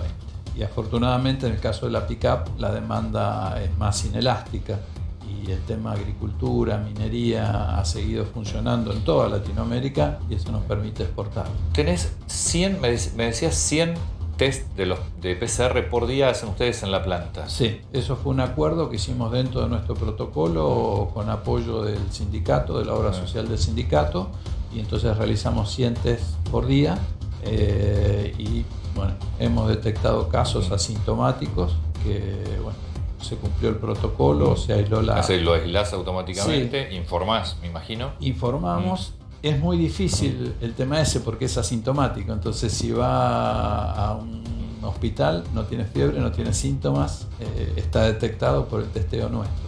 Y nuestro protocolo, que implica que vienen en micro privado, en el mismo micro ida y vuelta, en el mismo asiento al lado de la ventanilla, el protocolo implica que al haber un caso, nosotros aislamos a la gente que viajó con él en el micro, a la gente que trabaja en esa celda. Esa gente pasa a un nuevo testeo y a hacer cuarentena, se desinfecta, se para obviamente la planta, ¿no? Se desinfecta esa celda y al otro día se vuelve a trabajar. Es decir, a todos los empleados que están hoy trabajando se los traslada, los que no tienen su auto, se los traslada, ninguno toma transporte público. Bueno, uno de los acuerdos que nosotros tuvimos con toda la cadena de valor era no usar el transporte público. Y en algunos casos hasta nosotros le hemos facilitado autos de movilidad para evitar el transporte público. Y cuando viajan en micros o colectivos que ustedes le ponen, van siempre en el mismo asiento. Siempre en el mismo asiento y tiene la obligación de presentar su documento antes de subir al micro, de manera tal de saber quiénes eran los que viajaron ese día en el micro para poder, en el caso de activarse un protocolo, quiénes son las personas que automáticamente hay que aislar y ver con quiénes tuvieron contacto para aislarlas también. Y esos 100 test de PCR que se hacen por día, ¿cómo determinan a qué van por áreas? ¿Cómo es el...? Básicamente nosotros tratamos de seguir el esquema de sanidad en donde tenemos 2 turnos, entonces un turno trabaja 15 días y el otro trabaja los otros 15 días para tener una cuarentena. Obviamente tuvimos que aislar algunas localidades más complicadas desde el punto de vista de contagio y se van haciendo en función del turno en que está, y una porción de esos test también se dedican a los proveedores que nos están asistiendo, ¿no? Porque hay que cuidar a toda la cadena de valor y hemos tenido algún caso también en la cadena de valor, y cualquiera que sea el problema, si hay que parar un proveedor, a la larga termina parando la planta. Entonces, vos me dijiste desde el 18 de mayo a hoy hiciste 5.000, fabricaron 5.000 camionetas. Sí. En ese mismo periodo, un día normal, de una época normal sin pandemia. En ese mismo periodo estaríamos fabricando arriba de 11.000 camionetas. O sea, más del doble. Sí, más del doble. Y todo lo que es el protocolo, la fabricación de muchos menos vehículos, ¿el tema costos? Bueno, pero ahí uno lo que tiene que pensar es en el largo plazo, y yo soy un convencido de que el derrame va a venir en función de que nosotros podamos de manera segura retomar los niveles de producción. O sea, vos ahora empezás a trabajar a la pérdida prácticamente. Sí, ok, pero lo importante es que estamos todos ya trabajando y pensando qué vamos a hacer mañana.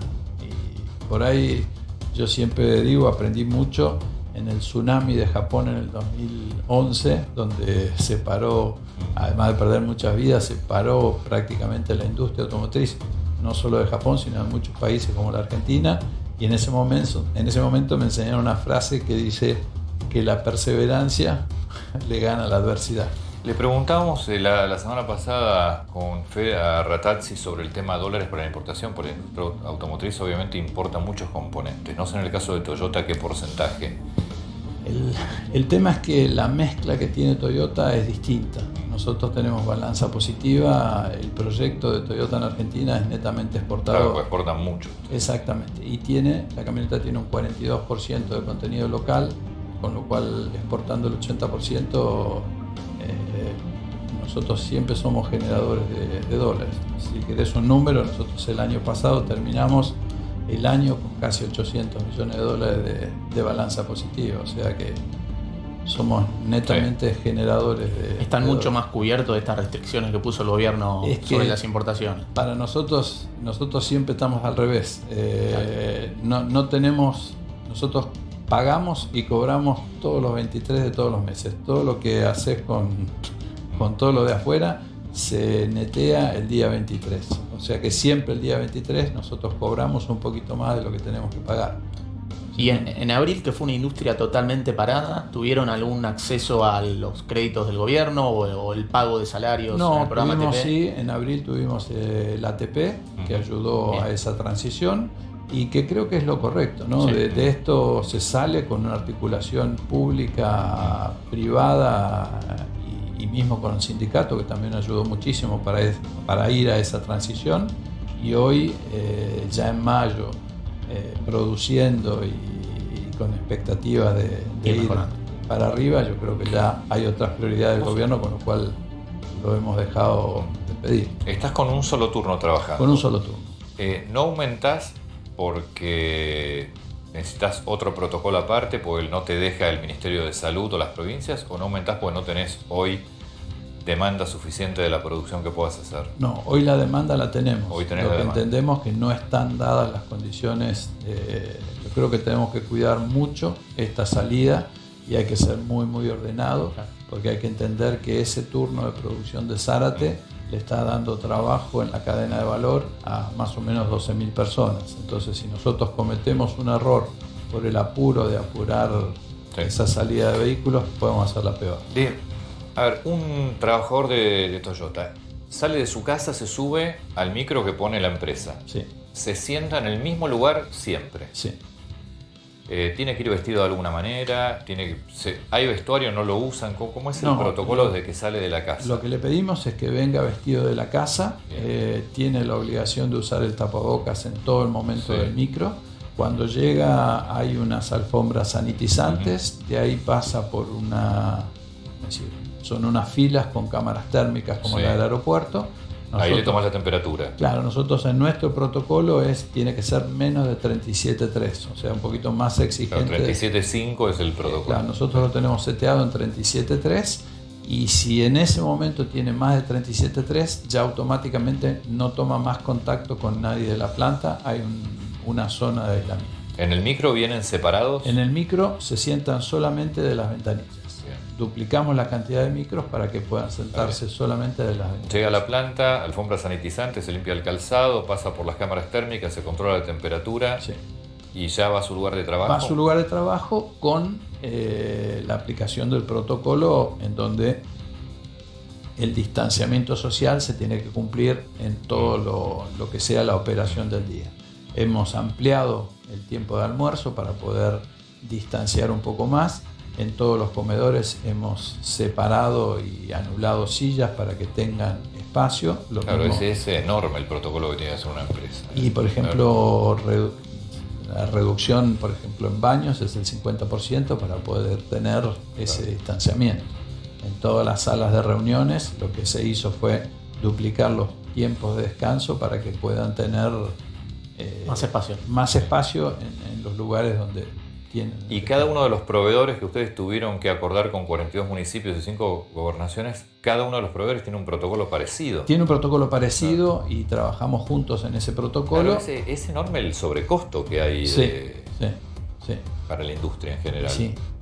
Porque tu proveedor también o lo absorbe o te aumenta los precios.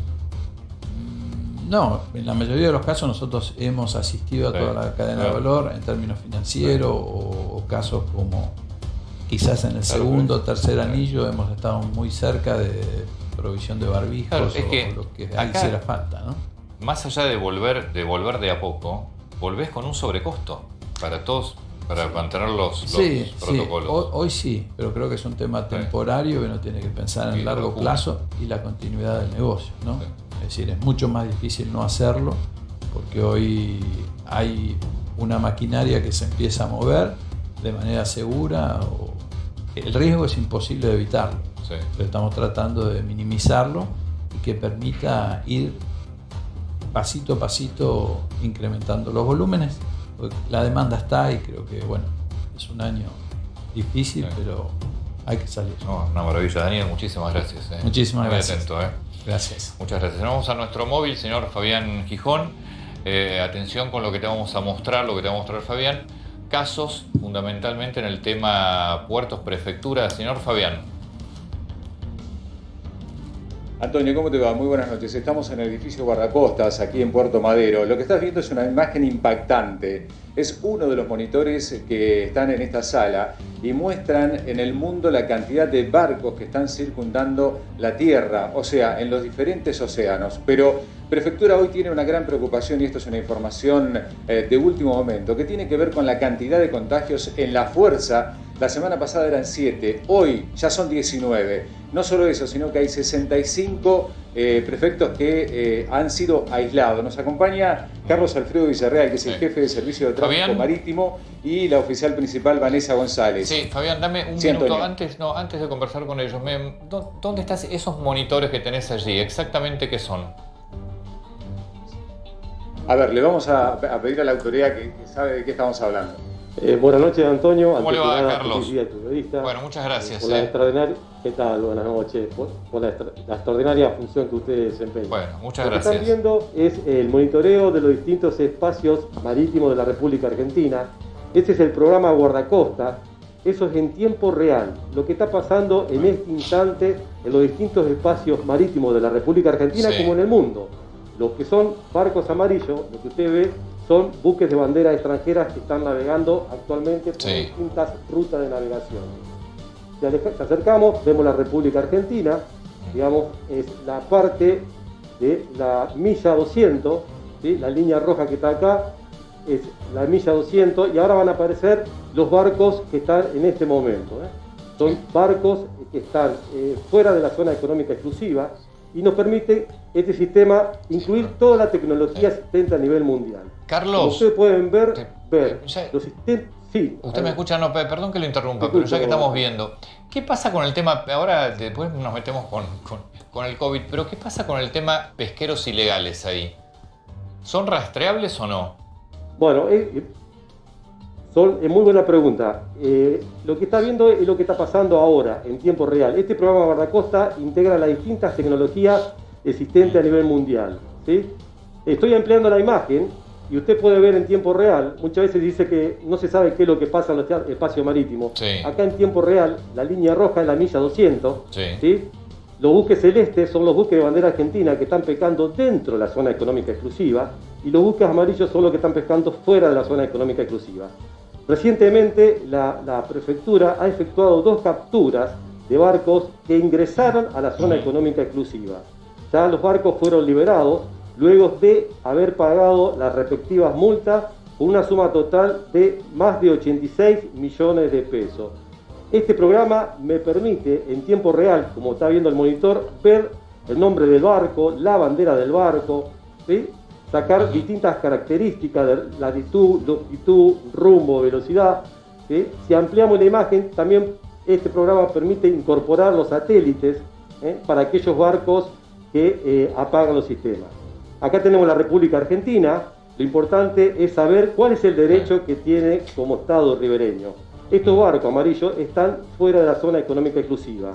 El derecho para la explotación y recurso de pesquero está librado solamente para el Estado ribereño. Por eso los barcos que están acá adentro son barcos argentinos. Qué bárbaro. Exacto. Y estos barcos que están afuera, están fuera, o sea, que están en mar libre, en alta mar. Digamos, están pescando, digamos, en mar libre, no dentro de nuestra zona económica exclusiva, eso que quede bien claro. Carlos, ¿qué? Si un barco en algún momento... Por favor, adelante. Sí, te escucho. No, termine que a su vez, si uno va... Sí, te decía que también nos permite seguir monitoreando lo que es las Islas Malvinas, la Antártida, ¿sí? Todo lo que es la hidrovía, el sistema, fíjese el sistema hidroviario, la cantidad, ingresa más de 5.000 barcos. Si miramos acá al oeste, acá está pasando un satélite en este momento, trabajamos con 3 constelaciones. La hidrovía completa, fíjese, acá tenemos la hidrovía, esto es tiempo real, nos permite saber cuántos barcos están navegando, rumbo, velocidad, al puerto que se dirige, y todo esto lo que ven es en tiempo real, ¿sí? Lo que está pasando en este instante. Este es el Río de la Plata, ¿sí? Esta tecnología es único en Sudamérica, tiene todo lo último, tanto en sistemas de monitoreo o posicionamiento, como utilizar algo importante que no tienen otros países, que son los satélites de la Comisión Nacional Aeroespacial. Carlos. Este es el Río de la Plata, acá se encuentra... Sí. No, mientras estamos viendo esto, me cuenta qué pasa con el tema contagios. Hablan de 19 casos en prefectura y algunas informaciones o versiones dicen que puede llegar incluso a estar en riesgo el movimiento portuario por esta cantidad de casos en prefectura. No, lo importante que hay que saber es que la prefectura tiene desplegado, digamos, a lo largo, nosotros estamos cubriendo lo que son lagos, ríos y mares, tenemos desplegado más de 9.000 hombres actualmente que están efectuando control. La prefectura, después va a hablar la oficial principal, Vanessa González, pero se toman todas las medidas de seguridad, hay protocolos establecidos para el personal, con mucha capacitación, para tomar todos los recaudos. Lo que vemos acá, si me permitís, es recalada.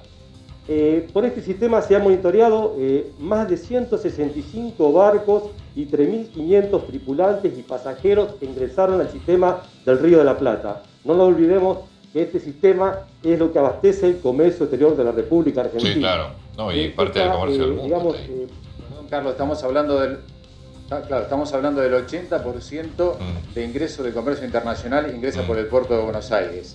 Estamos hablando que el 20% restante es cereal en el puerto de Rosario. La preocupación de prefectura no es solamente los barcos extranjeros, sino también la gente que trabaja en el puerto, porque también traen el contagio. Sí, por supuesto. Como te decía, hay protocolo establecido, hay mucha capacitación, se sigue de cerca los casos. Es muy importante cuidarse, y acá voy a pasar para que explique cuáles son las medidas de seguridad que llegada la hora, tanto al subir un barco como hacer un control policial, o los lugares, como decía, que es muy amplio que tiene el desarrollo en esta, digamos, guerra invisible que es el COVID. Es muy importante tomar los recaudos. Estamos hablando de más de 9.000 personas o mujeres y hombres de la prefectura que están trabajando en este instante contra el COVID. Ahora, Vanessa, perdón que me haga esta pregunta. ¿Cómo se ha logrado pasar de 7 a 19 casos en una sola semana? ¿Cómo se ha logrado? ¿Cómo han podido pasar? O sea, seguramente no ha habido allí algo que pasó el control. Nosotros realizamos un montón de medidas preventivas respecto al coronavirus COVID-19, capacitamos a nuestro personal, les proveemos todos los insumos de aislamiento y de contacto para A propósito, ahí están los insumos con los que trabajan. Acá tenemos algunos de los insumos que utilizamos en el operativo que estamos desarrollando en el estacionario Recalada, ¿sí? Que es un buque estacionario que se encuentra a 240 kilómetros del puerto de Buenos Aires. Actualmente nosotros tenemos 12 enfermeros a bordo que están desarrollando un control epidemiológico de coronavirus COVID-19. ¿Los contagios exactamente en qué punto se dan? ¿En los barcos extranjeros o en puertos? No, los contactos de nuestro personal... Los contagios. Los contagios. Por eso, los contagios de nuestro personal han sido de personal que trabaja en unidades en operativos de seguridad. ¿Sí? En operativos de seguridad de barrios populares, principalmente. Lo que yo quería destacar era el trabajo que estábamos haciendo a bordo del estacionario Recalada, ¿sí? En el control de la temperatura corporal de los tripulantes de los buques de distinta bandera que se encuentran en zona de fondeo y servicio común a la espera del ingreso a los distintos puertos del país. También quiero destacar que hacen un trabajo especial en los barcos sospechosos. En el caso de los barcos que vienen de Brasil. Sí, Antonio. No, contame, ¿qué protocolos están teniendo entre ellos, en la oficina, en donde están los puestos? Bien, nosotros principalmente tenemos un control muy estricto de la temperatura corporal de todo el personal de prefectura antes del ingreso a sus dependencias, junto con el lavado de manos seco con el alcohol en gel. Luego, dentro de las unidades donde trabajamos, el distanciamiento social principalmente, ¿sí? Y los premovemos todos los elementos de contacto, ¿sí? Barbijo quirúrgico y tapaboca en el caso de que no tengan contacto con pacientes de guardia. Bueno, y de uso... También se han contagiado los prácticos y... No, dale, Fabián. Sí. Como te decía, el control, más de 3.500, no hemos tenido un caso positivo de los buques que han ingresado al Río de la Plata. Con relación, quiero aclarar que la autoridad de aplicación es la Dirección Nacional de Habilitación, Fiscalización y Sanidad de Frontera. El caso del práctico detectado era de un buque que hace una línea regular Brasil-Argentina y los testeos se hicieron en Brasil y saltó un práctico con COVID positivo. Hay un comité de crisis creado dentro de la órbita de la Secretaría de Puertos Vía Navegables, de los cuales trabajamos, y tienen establecidos los distintos protocolos. Bueno, muchas gracias, gracias por recibirnos allí, Fabián. Sí, bueno, muchas gracias a todos, a Villarreal, Fabián, muchas gracias también allí. Empezamos a despedirnos. Fede, tema deuda, semana 7 va al 11. ¿Será el 11 la propuesta? Pues está hablando que se viene la propuesta ya. Sí, hay que ver si la tercera es la vencida, dicen, ¿no? Probablemente se estire porque lo que quiere Guzmán es, antes de lanzar la propuesta, tener acreedores adentro. Entonces, fíjate la presión que metió Alberto Fernández, si hay arreglo exitoso de la deuda, la economía despega. Miguel Pelle, presidente del Banco Central, a los empresarios. Si se arregla la deuda, libero los controles cambiarios. ¿Cómo está hoy la propuesta? Probablemente Guzmán lo que va a ofrecer vale 50. Los acreedores están en 55. Esa es la distancia que hoy están. Se acortó bastante. Se acortó bastante, pero lo importante es entender esto. Si se arregla la deuda, va a haber crédito para las empresas, crédito para la pyme, mayor poder de munición. Hoy Chile está colocando deuda a 2,5. Nosotros tenemos que hacer cepo, emisión monetaria, con riesgo de una aceleración de la inflación. Es un poco lo que le dijo Alberto a los empresarios, ¿no? Este textual que estamos viendo, ¿no? Si se resuelve el tema de la deuda, el despegue económico va a ser magnífico, ¿no? Usó la palabra muy optimista, muy optimista. Bueno, no, lo que pasa es que si no se arregla la deuda no tenés despegue, entonces... No tenés despegue y el piso puede estar mucho más abajo. ¿Arreglar la deuda es garantía de despegue? Es una condición necesaria. Pero vos arreglás la deuda y todos los problemas de siempre siguen estando. Sí, después tenés que tomar medidas y un programa económico. Incentivos. Si no hay programa económico. Un programa económico. Si no corregís el déficit fiscal, no arreglás lo monetario, no bajás la brecha cambiaria. Vos condición necesaria a la deuda, sí. Porque además tenés una economía donde el déficit lo aumentaste terriblemente producto de la pandemia. Ahora, después tenés que hacer un programa económico. Y después también lo que dijo Pelle, ¿no? Ojalá podamos liberar el mercado una vez que se resuelva la negociación. Es lo mismo, es lo que decía Fede. Resolver la deuda, entran dólares, aflojás el cepo. Por eso es tan importante para la pyme, para Doña Rosa, entender que el arreglo de la deuda le baja presión al dólar, le baja presión a los controles. Me pregunto qué va a pasar con el dólar. Si hay arreglo de la deuda, es muy probable que el dólar de la brecha baje y ahí el Banco Central va a poder mover el dólar oficial más rápido. El blue puede bajar. Ahora, si el arreglo de la deuda termina mal, claramente esa presión puede seguir. Pero este cepo de $200 por mes, digo, eso va a continuar. ¿Se puede cortar? Eso no te lo van a cambiar. Eso va a continuar. Lo que habla Pelle es de sacar el cepo a las importaciones. Lo de Pelle es básicamente a las empresas. A las empresas. Si vos querés comprar más de $200 tenés que ir al contado con liqui o al dólar bolsa. Hoy con 5 días de parking, ¿no? Hoy con 5 días de espera. Sí, y siempre y cuando no hayas comprado 90 días atrás. Y 90 días después no lo puedes hacer. Y además tenés un problema grande si no se resuelve el tema de la deuda, porque empiezan los fondos buitres a buscar consecuencias y ya tenemos un antecedente muy negativo en los Estados Unidos porque Loretta Presca ya en la causa por YPF se queda en Estados Unidos. Y es la misma jueza que va a intervenir en caso de los fondos buitres. Tema judicial esta semana. Tema judicial esta semana. Lo que vimos de Tema la causa espionaje. del espionaje. Estamos hablando de espionaje y todas las causas que quedaron en Comodoro Pi. Bueno, mañana el fiscal Marijuán va a apelar la decisión del juez Ramos de sacarse de encima la causa justamente de este exfuncionario del gobierno de Cambiemos que terminó dentro, el que tuvo el atentado, Vila. Bueno, mañana Marijuán va a apelar porque él no quería que esa causa se vaya a la causa de Lomas de Zamora, la que tiene Villena. Por otro lado, en la causa que tiene Ariel Lijo por supuestamente persecución contra la familia Moyano, se presentó Facundo Melo, que es este abogado, ex agente de inteligencia, y esta semana va a haber resoluciones. Y por otro lado, la última noticia tiene que ver justamente con esta última causa que tiene que ver con los periodistas supuestamente espiados y las fichas, porque el juez Martínez de Giorgi ya le delegó la investigación a la fiscal Paloma Ochoa. Mañana se va a presentar Cristina Es bastante Camaño. razonable toda la explicación que da Bullrich. Sí, bueno, igual Patricia Bullrich, no pude llegar a preguntárselo, pero ella aparece como la que recepcionaba toda la información por parte de estos espías. Ella lo decía un poco. Ella decía, era una información que buscaba la y otra información que recibía el Ministerio de ¿Es una de Seguridad. las denunciadas? Está dentro de la denuncia de Cristina Camaño, que mañana se va a presentar en los tribunales de Comodoro Pi para llevar y aportar toda la documentación. Pero a mí, la verdad que la explicación dentro de los eventos internacionales y el trabajo que tiene que hacer una agencia de seguridad y un ministerio, una agencia de inteligencia, un ministerio de seguridad es bastante Bueno, lógico. según la denuncia, Antonio, es que esta información que le daban a Patricia Bullrich excedía todo lo que hacía las cuestiones de inteligencia. Entonces estaban violando la ley de inteligencia. Hay que ver qué es lo que decide la fiscal Paloma Ochoa y cómo avanza esta causa. Esas fichas estaban desde enero. Estaban desde enero, se habían encontrado, hay registros periodísticos desde enero que se decía que la AFI había detectado estas fichas y lo que llama la atención es la casualidad con la que el gobierno, recién ahora en junio, cuando está la ola del tema del espionaje, decide denunciarlo. Eso es una incógnita que queda y no es lo mismo la causa de Lomas de Zamora, Villena, que todo el resto, la de los mails que se encontraron en la computadora, todo esto son todas diferentes, ¿no? Diferentes. La que creo que es más explosiva, que la que puede traer mucha tela para cortar, sobre todo por el desfile de personalidades que va a ir a ver que había sobre ellos, es la de Villena. Bueno, nos vamos, gracias como siempre por acompañarnos. Nos encontramos el próximo domingo a las 8 de la noche. Se quedan también como cada domingo con Alejandro Fantino y Débora Plage.